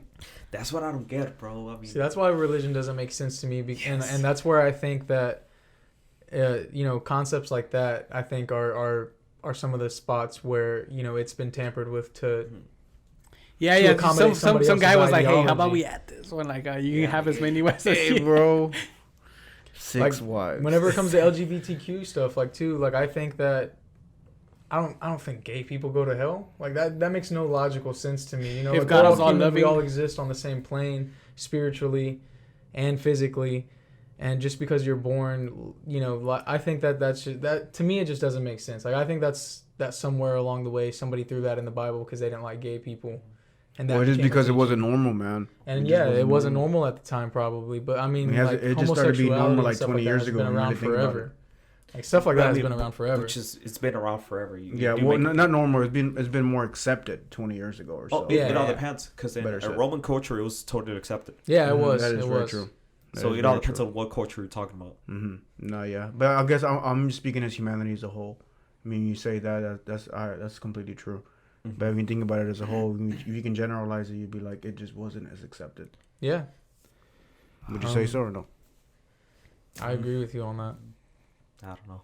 Why don't you know? You have to back it up. I do have to back it up, and I have read a lot of books and seen a lot of movies and shit on like Roman culture and Egypt, and it was totally accepted. Yeah, it was like a normal thing. But I think my point with that is like a small speck of what like being humans has been. In present history, then yes, it's not accepted. Throughout the history of humans, it's probably accepted. Because if I always make this, I always say this thing that if the human mind was wiped out and we did not know anything about our history, 3 things would be for a fact: we're still male, females, and there will still be gay people. I agree, because if you think about it, like let's use animals for reference. Their consciousness isn't as capable as our consciousness abilities, but there's homosexuality still exists in animals. You know. Yeah, my dog still likes to help my chihuahua. Dude, gay people don't reproduce, and they're still here. So how the fuck is that not normal? Yeah. Throughout history, and gay that's why I think do not reproduce, like biologically. And they're still here somehow. So would it be a state of mind that? No, I think it's a completely normal thing. I think it's normal, but I mean, nobody knows the root of it, man. Like that's an ongoing, study. Nobody knows why gay people are gay. Nobody can find out what in the mind causes that to happen. Or what? I think it's like, my perspective of that is like, it shouldn't even be like what happens to them. It's just like here says, it's just normal. It's just a normal thing. I think that's why we should stop looking at it as like, what? I wonder what happened that made them, or I wonder what happened that they were created that. No, it's just that's the way they work. That's probably why the studies are continuously inconclusive, because I think it's something deeper where it's just a normal thing that we're born with, or some people are born with. That's why that's why they can't prove it. So are you trying to say that you can't pray the gay away? No, I'm kidding. And now we're blocked. No, man. I mean, that never works. So yeah. Well, hey, man, that's a good stop. I mean, for our first part. So we're gonna have to take a little break, man. We'll be right back.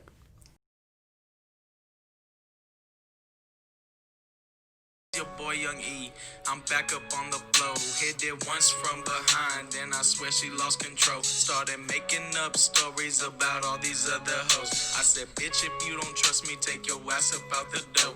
I got too much going on to have this kind of drama, so I'ma focus on myself and my sisters and my mama. The only women in this world who deserve love from me. Only ones that stay by my side through the ugly. Bitch, you said you always down to ride, but you gave up on me. When you see how I'm doing, then you'll make up with me.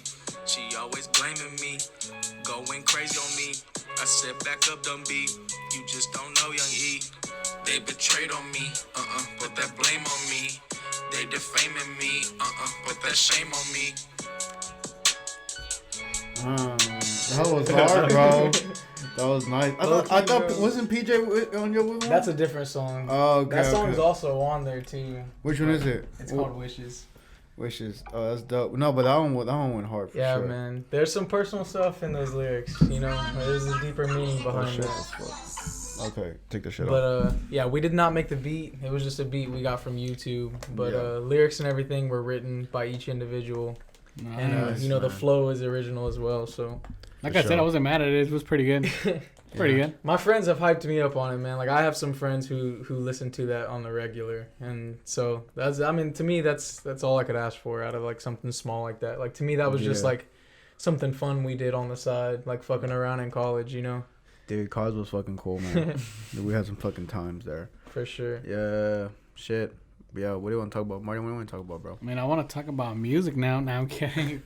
But I mean, like, dive into some why didn't you pursue it? Like, what happened? Or was it? I mean, for me, like, I've always loved music. Music has been an important part of my life because, for me, whenever I went through a lot of the stuff I went through as a kid, music was the only thing I had to turn to. You know, like, I feel like, you know, my parents always told me to just be tough and that everything was going to be okay in the future. Yeah. Which I feel like is pretty much all you can tell a little kid because, you know, I feel like, honestly, as adults, that we don't give kids enough credit on how intellectually capable they are. And for me as a little kid, I was always looking for ways to cope with. I never understood that, too. I feel that. I mean, but, you know, now that I look back on it, like, I wish my parents would have told me more to help me get through it. But I also am thankful that they just told me to be tough and keep pushing because that gave me the opportunity to go out and find out how to move on my own terms and how to cope with things myself. That's a huge skill that it's like for like someone like, you know, ourselves, it's easy because it was like, oh, it's what we do. But there's a lot of people who do not have that skill. That's a big skill that I think today's generation lacks is the ability to handle adversity. And for me, luckily, I was able to build that, you know, routine for myself of coping with it at a very early age, and music was one of those ways that I coped with pain. Where do you think that comes from? The lack of the new generation not being able to... I mean, I just think it comes from, like, you know, being raised in a fortunate, privileged home, you know? Yeah. Like, some people are... I'm not saying that these people are lesser than me, but, you know, some people who get raised in a home that is more privileged, more healthy, you know, don't go through as much adversity whenever and it comes anything little triggers them. And anything little, yeah, you know, can trigger them, you know, like, I mean, just not getting a good grade or something like that, you know, can... And instead of blaming themselves, blaming the teacher. Yeah. Blaming whatever it is but themselves. I listened to a podcast that said, instead of teaching your kids, every time they get an A, people tell them, oh, you're so smart. You should tell them you work so hard for this, because they get to college and they don't get an A and they're like, oh, I guess I'm not smart anymore. It's no, you didn't work hard enough for it. How do you feel about that, Noe? I mean, no, I would agree with that. Especially because there's a lot of dumb people with a bachelor's degree and there's a lot of smart people without one. So having a college degree doesn't mean you're really smart. It means that you adjusted to the system. Of course, being intelligent helps you 100%. But you get what I'm point. Like, just because especially like getting a degree doesn't mean that like now you know everything or you're smarter than someone who doesn't have a degree. And especially out here, what I've seen in the real world is that you don't need a degree to be successful or, you know, get ahead in life.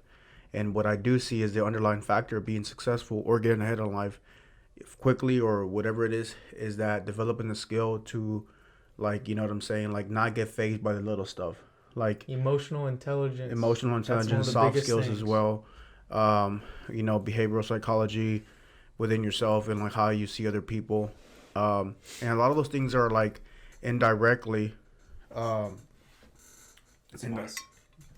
here we have to keep drinking, bro. Nope, just say no more. Just a little bit, dude.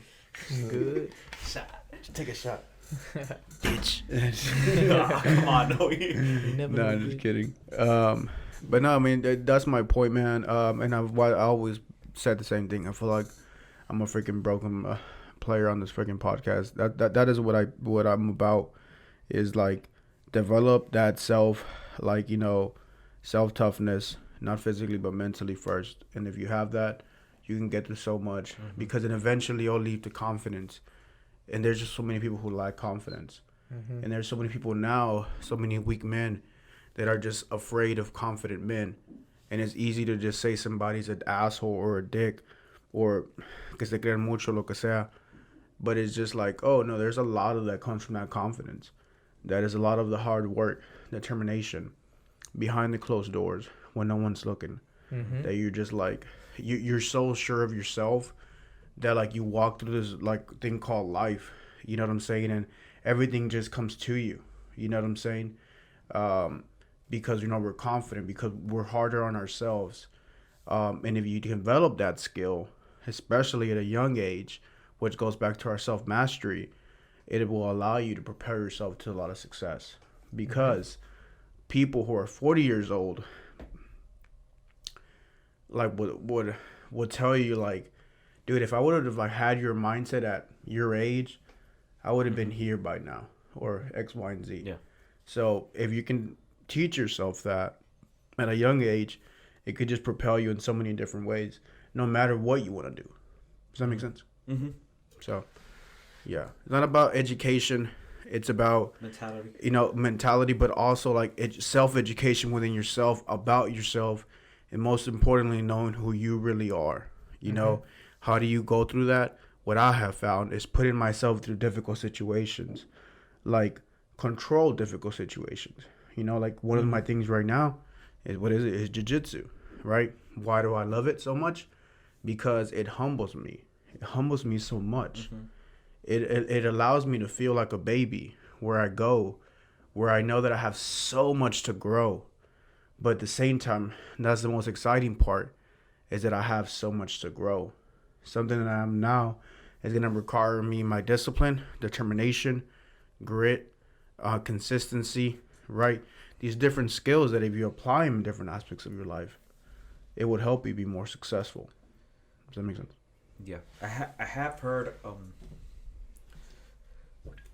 going on to the immigration side, and people with the strong mentality that say, I don't care who you bring, I'm still going to be employed and I'm still going to be the best at what I do. It's just, like you said, it's this strong mentality that I've heard it from professionals, athletes, and professionals just in what other field they are. I don't care who you bring, I'm still going to be the best. Or others that are afraid of immigration and say, hey, don't bring them people because they're probably going to take my job. You know what I mean? So that just kind of tells you what kind of mentality they have. If you know you're the best at what you do, you don't care who comes in, bro. You don't care who fucking worry. comes in. Exactly. That's my mentality, bro. Yeah. Like you like if I worry about me and be making sure that I am the best that I know I can be. Yeah. I don't have to worry about someone else because I know I'm fucking great. Bring whoever the fuck you want to bring. Yeah, I'm still gonna be the best at what I do. Or at least always push to be the best. You should have in every aspect of your life. Every aspect of life. Especially 100%. relationships. Relationships? Oh, shit. You want to talk about that, bro? Man. I think so. Here we go. Take a shot. Take a shot, baby. You're gonna take a shot. I already got a shot. Yeah, finish that little baby shot.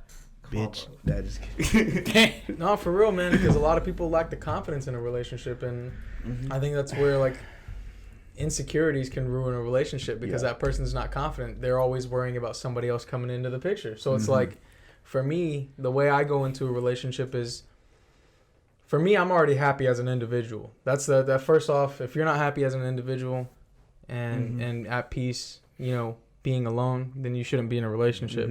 100%. But diving deeper into that, you know, once you are in a relationship, you shouldn't worry about somebody else coming in and taking that attention from, you know, whoever your partner is. And if you are worrying about it, then that's an individual problem, you know. Obviously, if they give you reasons to not trust them, then, yeah, you know, of course, that's a problem. And you shouldn't even be with them if you can't trust them.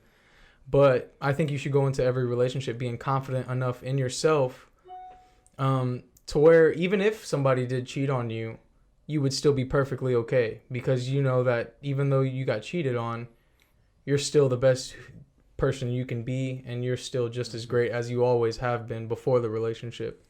What about? Sorry. Go ahead. No, go ahead, man. Go ahead. I was gonna say like where's the line of like being confident within yourself, right? That like I'm not afraid for my girlfriend to be cheating on me because I know she wouldn't, you know, like to the point where maybe you hang out with some of her friends, right? Or the people that she likes to hang out with, that you go hang out with her and they kind of don't pay you attention, to where it gets kind of awkward when you go with them. You want to tell us something more? There's something going on. No. I'm saying like. What happened in Kansas City, bro? No, everything's good, bro. No, I'm just saying like, because there's also like, I feel like there might also be a place where you don't respect her friends or your friends or whatever, to the point like, to what point do you choose her over your friends, or does that not happen ever? You know what I mean? Like, kind of like I'm saying, as in, let's say you go out with your friends, right? You bring your girl with you, but your friends are not really like there for her; they're there for you, right? Of course. And she's getting just like kind of like fed up with it. Like, dude, like every time we go out with them, they don't even talk to me. They don't include me. Y'all don't include me at all, and I feel excluded. Or vice versa. Like, you go out with her friends, and you don't feel what included. I would say, I mean, that's really like way the fuck out there. I don't think for me, I'm just like, well, first of all, what I would say is like, it's my job to kind of make sure that I bridge that gap, if anything. You know what I'm saying? Like, kind of make it inclusive. But at the same time, I mean, I don't know. That's kind of childish. Like, that's the way I mean, at my age, I'm just like, what? Like, aren't you hanging out? Like, aren't we? Yeah, like everybody. Like, who are you? You're not with them. You're with me, right? I think if like my girlfriend is accompanying me with my friends, we're all just adults hanging out. That's exactly. Essentially, that's all it is. You know, there's, of course, I don't mind bridging the gap whenever it comes to like introduction and kind of easing them into getting to know each other. But you know, from there, you know, like my friends are grown-ups. My girlfriend should be a grown-up as well. You know, like obviously, I would be with her. I wouldn't be with her. If she I feel like if that would really but, be a concern to that individual, of course, like I'm married enough, but I get like yeah. What you're saying. Like, I mean, like, and what? sometimes people just don't get along, and at that point, you know, y'all all just have to mutually respect the differences and just move on with your life. Yeah, for sure. Yeah. I like what you said right there. It's all about like mutual respect, kind of, right? That really is. And I guess also like for me, what you just said made me think is like, I think you have to be okay with knowing not everyone's gonna like you, or not everyone's gonna get along. Exactly. There's some divisions literally they're just the chemistry just doesn't mix. Exactly. Yeah, for sure. And sometimes that's what happens, and that's something like now. Like, I mean, I'm just like, once I've accepted that, like about like myself, people want to like me, or they just, I'm not like, I'm not likable to them. It's not even that they don't like you; it's just you're not compatible with them. Yeah, exactly, right. So I'm just like, oh well, hey, like that's fine. At the end of the day, like it doesn't affect me or how I think about myself. Like, you know, because there's others who are like, even like, I know I like myself, you know, and there's other people who I know I like me. So. Like that's just who you are, and guess what? Like I still wish you the best. Like that's I'm not gonna be like, oh fuck that person. Yeah, and exactly. It's not even that you don't like them or they don't like you. It's like okay. Just did a mess. I think like the situation you just brought up is a small situation that is just like an example of like self-confidence. But you know, I think it kind of boils down to like every person in that group should be self-confident enough to where like if somebody didn't, you know, vibe with each other, then they would just mutually respect their differences. And be civil in the situation. And at the end of the day, a relationship, I've always said it, it's between you and your partner. It's not their family does matter, but it's not their family. It's not their friends. It's between you. If y'all have a family, it's between you and your partner. That's and it. The decisions that y'all make is between y'all. It's not anybody else. it's gonna be y'all together living by yourselves. So Yeah, that's at the end of the day, it's gonna be just end, you and her. Like, so if you're like trying to like make other people happy, that's not your partner. Then that's on you too. You know what I mean? No, I 100% agree with that, and that's why just like man, women work on being self-confident. Like have you ever like came across somebody, and like you can just tell it's a good confidence, not a cockiness, a good confidence, and you could just I came across people like male and female, where it's just like it's just like I understand that you get it. You know what I'm saying? Like it's such like it feels like if I can to an analogy, it feels like a calm river that's just flowing. We're not everything. It's almost like those people treat everything as a competition in a sense. It's just like no, like I'm growing on my own terms, you're growing on your own terms. Of course, competition is great and it exists in some other aspects of life, but I think some people treat life, every aspect of life, as a competition, and that's where insecurities come from. Dude, big time. I've seen like that some a lot. like I think for example, like it can come down to like a handshake. When guys are trying to like overpower each other. It happened to me last week, bro. I met my neighbor's like cousin was like he invited me over and I was gonna go out. And like I was just gonna say hi to him, and that guy just snapped. Like he got me. Like I couldn't even get a chance. Like I'm going relaxed, dude. And he like squeezed the shit out of my fingers, and I'm just like, dude, relax, bro. Yeah, it's not a competition. I'm not trying to like, and I could tell like, so like, I mean, well, you're a big dude too, man. No respect to y'all, but like when you're a big guy, bro, you go to somewhere and it's like, I mean, you're not. Sorry, guys. But it's like you might understand. You like like you ever go somewhere, bro, social setting, and then like you can tell like there's like a guy who's probably used to being the guy that like right away like is like a different energy that feels, and it's like okay he's gonna want to try to like one up you on everything. or put his dominance right. And that as soon as I went there, I felt that energy from him, and then it's like when he shook my hand, I'm just like, dude, relax, brother. Dude, for me, whenever I come across somebody like that, I just sit back and watch them and I laugh. Yeah, because like for me, I'm calm, cool, collected, always. And my favorite word is poised, bro. I stay poised. I stay relaxed. I stay focused, and I'm confident in who I am. He takes his shirt off. I don't need to go out of my own way to prove what I'm capable of and who I am. Like I know that I will prove it organically as I, interact with other people. I don't have to go out there and prove it by shaking every guy's hand with, excessive force and trying to be the hand on top type thing. Just for example, like, I can go in there with mutual respect for the other person, because everybody's better than somebody in something. Exactly. No matter what. That's the way I feel about it. I'm very realistic in a lot of ways, and I'm like, cool, you're stronger than me. Okay. I'm not gonna compete with you. Like, there's always gonna be somebody stronger, better looking, better dressed. There's another guy. Oh, you're faster than me. Always. Dude, that's cool. Dude, trust me, I am not gonna have trouble sleeping because of it. Yeah, exactly. And that's what like it goes back to, like the mastery of self. And if you continue to like have that, I feel like it just also dissolves your ego, man. Like and that's what I've loved the most and what martial arts has introduced me.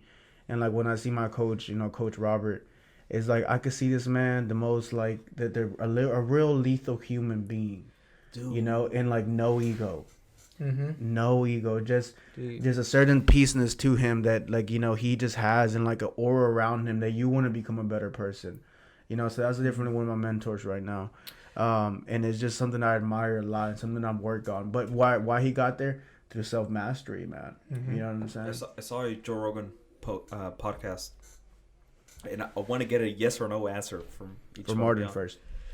Is there alpha males? Dude, it's a dumbass question. Go ahead. Yes. Yeah. Yes, bro. But the guy that he was interviewing is like, no. There's no alpha. I feel like there is. There is, but I also feel like the alpha male. Like you can't just rely on the alpha male whenever it comes to like us, like a civilization. I feel like, you know what I mean. Like, what was the thing you said? I'm sorry, I couldn't hear. I said like the alpha. You can't just rely on what? Huh? What'd you say? You can't just rely on what? you can't just rely on the alpha male to like make decisions for everything. Okay, The alpha male. It depends what the alpha male is. Like if you're looking for the alpha male like of intelligence or the alpha male in strength or whatever. That was the other guy's point of view. Mm-hmm. Well, I think it comes down to where like the alpha male knows that about himself. He knows that everybody can't just rely on him. The alpha male is a person who knows that even like, so let's just use like, you know, a leader of a wolf pack, for example. Like that alpha male knows that another wolf might be better at, you know, chasing someone down. Chasing somebody down. So the alpha male is going to be like, okay, he's better than me at doing this, so I'm going to send him to do that. And he's going to empower him too. The thing about being an alpha male somebody else is better than you. Yeah, one of the biggest qualities of leadership I've learned is delegating, right? Being a good delegator, and someone that comes to that is like when you're a leader, man, and you see other people's strengths. In a true alpha male, a true leader doesn't see that as a threat. It sees that there's an opportunity, right? So it's like when you're a leader, or like let's say of an organization or a team, like in a professional setting, a good leader is that when I've seen is that they have recognized they have weaknesses. Being an alpha male doesn't mean you're just this perfect, holy, Goku, Super Saiyan 3 guy. No, it means like you recognize your weaknesses, but the thing is like you accept them. And it's like other people's strengths still don't intimidate you. I feel like if anything, you're just like, hell yeah, bro, you're fucking amazing at this. You know what I'm saying? Like empower you. Like keep going. It's gonna make everybody better. So what happens when another alpha male meets another alpha male? They should mutually respect each other. It is mutual respect, but the thing is like if one alpha male hasn't gotten over his ego yet, I feel like that's. Like when I've met other people who like, you know, I can tell they're the same wave. Like it could be a huge like mutual respect, huge vibe, and a huge peace, right? Mm-hmm. But like for example, like when I meet other people who is just like trying to like, you know, they like I've talked to my wife about this. Like she'll be like, "Who do you think like this guy alpha male or like whatever?" And I'll be like, "For sure." I'll say, but like, you know, like there's a part of being an alpha male that you have to like dissolve your ego.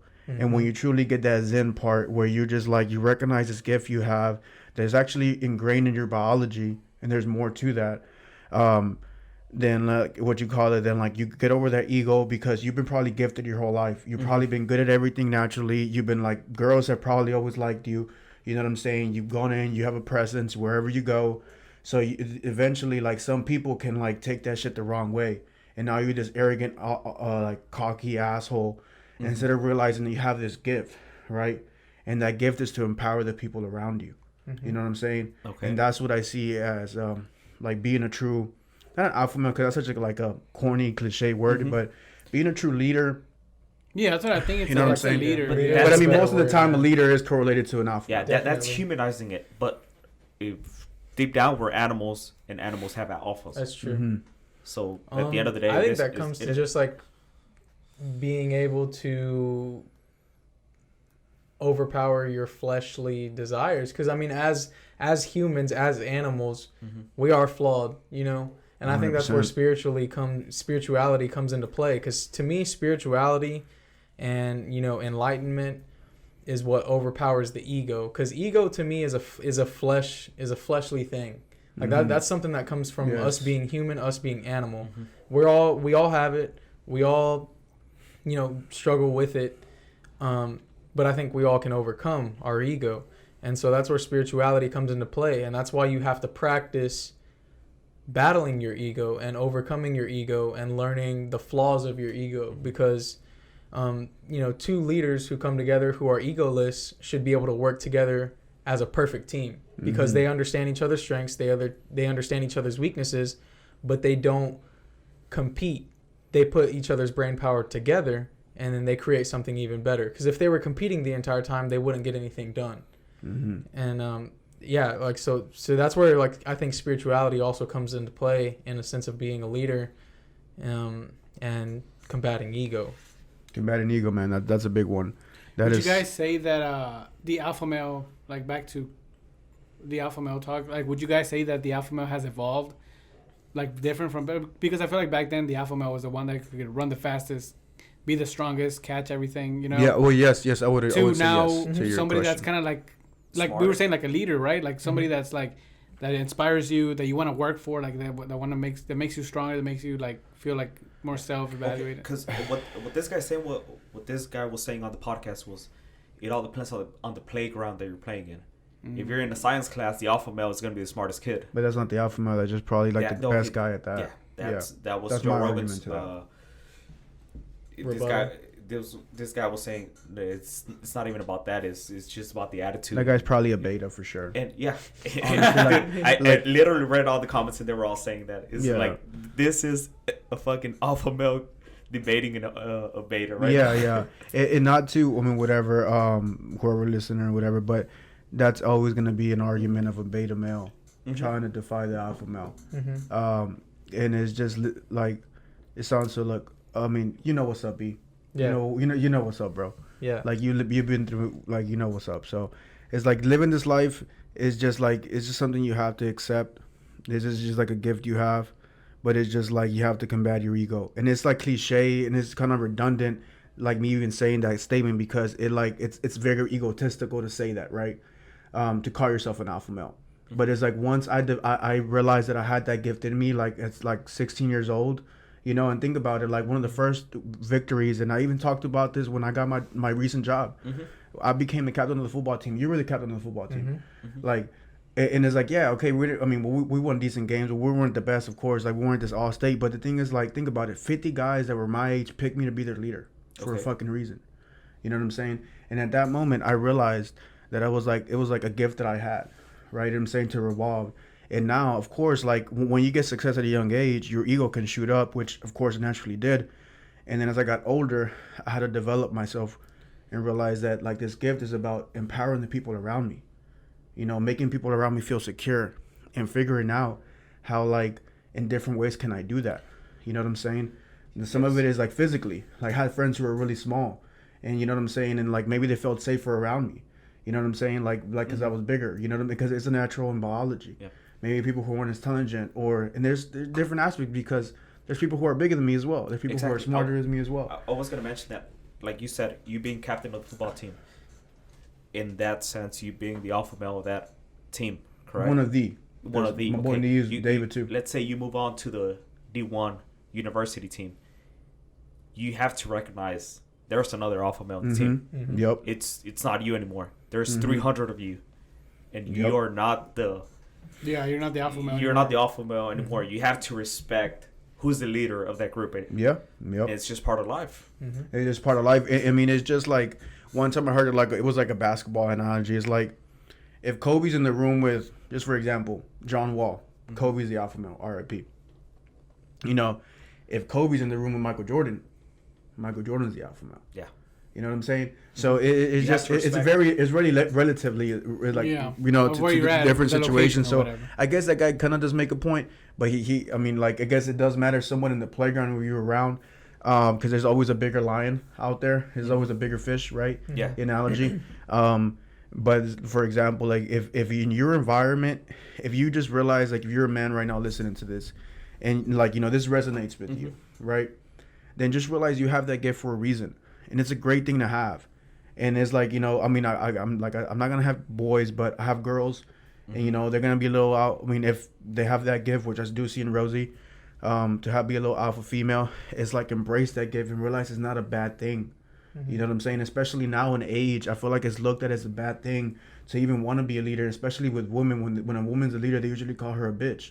Which is like, no, it's just like, you know what I'm saying? Yeah. It's just like, oh, but no, that's just a strong woman that's just like strong-willed.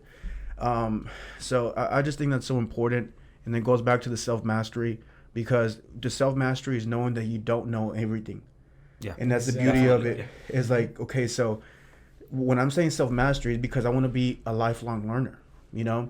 And luckily, like yesterday when I got back from jiu-jitsu, I told my wife, I'm like, babe, I feel so fucking happy right now. Because I suck at this shit. Like, I suck so bad. Like, I have natural gifts because, like, my size and strength and explosion, but I suck. Like, when it comes in, like, I'm not good yet. But I know that I can be good, and I have so much to learn. And that's what excites me. And, you know, and I love that I go in there yesterday when I was rolling with this guy. And, you know, we went at it, and we were kind of talking towards the end.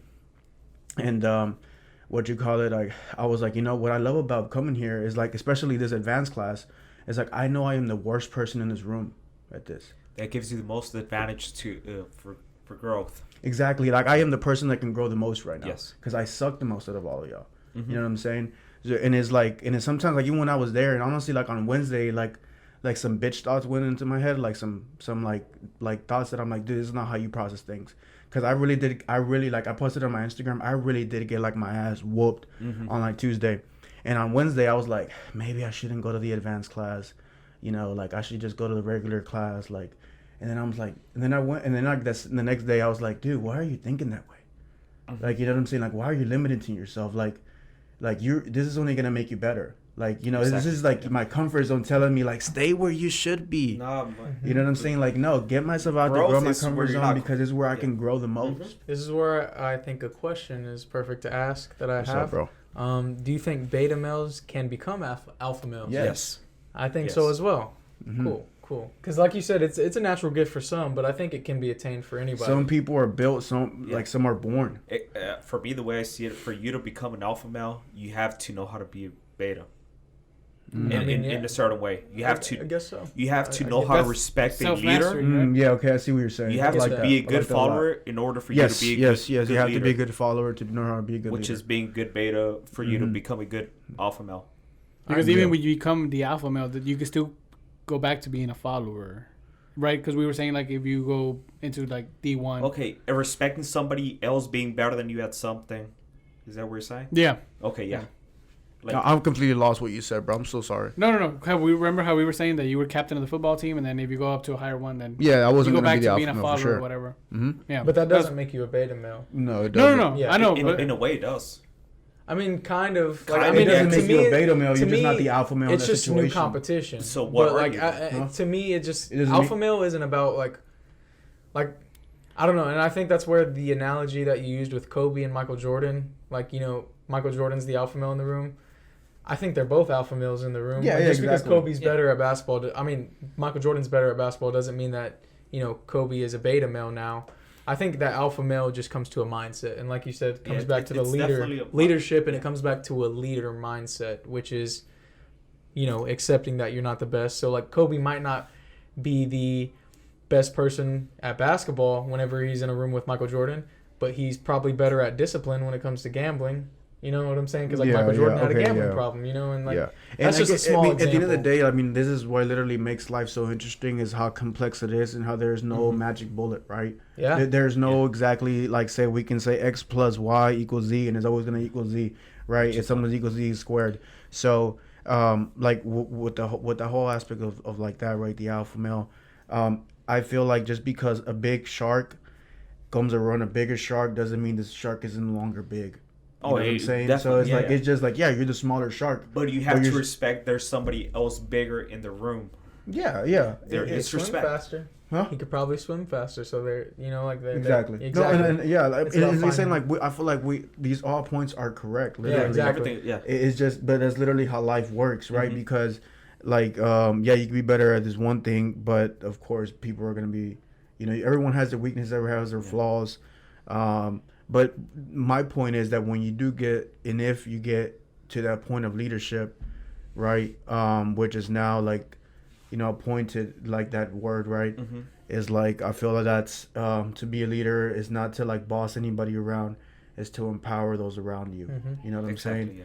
And like, you know, when we had Crystal on the podcast, like when we talked about Tim, and I actually tagged him on my Instagram today. He's actually in Mexico. Shout out to Tim. Like, yeah, man, that is the biggest, one of the biggest, him and Brittany Rizika, like two aspects of leaders who when I just saw them, I was like, man, like, these are just people who, like, empower the people around them. It's not about themselves, but you know that's the man. You know that's, like, the woman, right? Through their energy, to their aura. And a lot of it goes through the self-confidence, through that ego, letting go of that ego. Overall, I feel like maybe we can agree to something, is that, you know, that ego is just not good for you. It's something that as men especially, and as men who, you know, hopefully we all want to be strong men, is that, you know, we can be strong men while deserving our ego. You know what I'm saying? Society plays a part in it too, I think. Yeah. You know, society puts a lot of pressure on our ego, you know? Right. And that's where you kind of have to maintain a like status let and go things of like those that. constraints and realize that societal pressure shouldn't define who you become and who you are right now. You know? Mm-hmm. No, for sure. I feel like there's a lot of that, like societal pressure. Would materialism be kind of societal pressure? Mm-hmm. 100%. It's a big part of ego, man. Materialism might be one of the worst parts of ego. Yeah, I think that's the worst one, if anything. Like just different things. Like I heard this one thing, right? The score stories. Of course, we don't say names here. But talking to this individual is like, he said, I wear this designer shirt. It's cost $800, but you're living at home, bro. You know what I'm saying? Like you said, oh, this makes me feel good. It gives me confidence. But I feel like somebody with true confidence, bro, you'll pull up with this fucking George $3 shirt and still have it. You know what I'm saying? Definitely. But that materialistic, pressure to like have that flex. You gotta flex. You know what I'm saying? Feeds that ego. And it's like this constant toxic revolving thing with self. You know what I'm saying? I notice that when I go to the mall, it's just so fucking crazy. I see people lining up at all these brand stores. I'm like, what the fuck are they doing, bro? Like, what are you trying to prove that you're lining up for this brand? That I don't know. I just to each his own. At the end of the day, to each his own. But I feel, and what I've learned from other great people, even like you say, monks, like, who just detach themselves from materialistic things through self-mastery, right? Because once you know, like, who you are and that confidence and love for yourself, you know that, like, this $800 shirt is not going to make you love yourself more than this $5 shirt. You know what I'm saying? And I think that's an important aspect to have, but it takes a lot of work. It takes a lot of discipline. And discipline for oneself. You know what I'm saying? For sure. Yeah, man. For sure. But what else you got to eat, bro? We're wrapping up here soon, man. It's getting late. How you feel? I'm feeling good, man. I feel like we covered a lot of, beneficial topics for listeners. I think everything we have talked about is applicable to all people, no matter where you came from. And I just. So if you had like one last message to say here, if I had a last message to say, I would words just of wisdom. I will say, focus on self mastery and be unforgivably yourself, always and forever. Don't ever limit yourself or hold back a part of yourself for a company, a boss, a partner, a friend, a family member. Just always be unforgivably you. And I promise you will live the happiest life ever. Yeah. Martin, what you got, bro? Nah, bro, I 100% agree with that message. I see a lot of people not being themselves, trying to be somebody else for someone else, trying to buy something to prove something. Yeah. See it a lot on Instagram, all social medias. When I know what, like, because I've seen people like that are really passionate about one thing, but they kind of like keep it a secret just because like that's not the cool thing to be doing. So I'm just gonna keep it a secret. Yeah. And I'm just like, bro, like, show it off, do it. Look, that's amazing that you do that. Like, not a lot of people can do that, but they're like, nah. Yeah. I was like, damn, bro. All right. And would you say like that ego plays a part of it, right? Hell yeah, to maintain that certain ego of like status or how others perceive you. Yeah, man. I'm just like, dude, dive deep into that. Like, instead of spending that money on that, spend it on this. Make a business, do something. Like, you got so much potential right here. And nope. So I was like, damn. All right. For sure. But you, Mr. Yair Mesa, my good friend, my brother. I can honestly tell you I'm excited for 2021. The best is yet to come, bro. After 2020 being such a hard year for a lot of people, I'm excited for 2021. For sure. Hope though it doesn't lock down again. Yeah. But no, it will be, man. It will be. And if I could say anything to that, I mean, it's just all about from self. But 2021 will be a great year. It will. It's have that mentality going into it, man. Like claim it, put it into the universe that it will be. But the most important part, it won't be if you keep having the same habits. Of course, like if things came out of your control in 2020, I mean, I'm sorry, you know, because that's very unfortunate, and some people it really did happen. However, if you know yourself, like, you know, we talked about, right, that person of, like, you know, you and yourself, right? Mm-hmm. If you know you could have done something better, if you know your habits that are hurting you right now, that are causing bad relationships with yourself, with other people, or whatever it may be, you know, be real with yourself and realize one thing, that nothing will change unless you change your habits. Mm-hmm. And unless you execute on good habits, whatever those habits may be. So that'll be my message, guys. Thank you so much for listening. Honestly, I love this podcast. We got into some real deep stuff, but I really did enjoy it. And E, bro, I love you, man. You know you're my boy, too, bro. So, nice all right, guys. Thank you. Yeah, Thank you for coming out, bro, for sure. Right, amazing man. dudes, man. I hope we can make a change with this podcast, man. And man. The Some future, people will, the for future sure. to come with this podcast. I really believe in y'all. Appreciate it, man. For sure. Appreciate it, bro. All right, man. Well, thank you so much for being here once again, guys. I mean, E, and thank you so much for listening. Peace.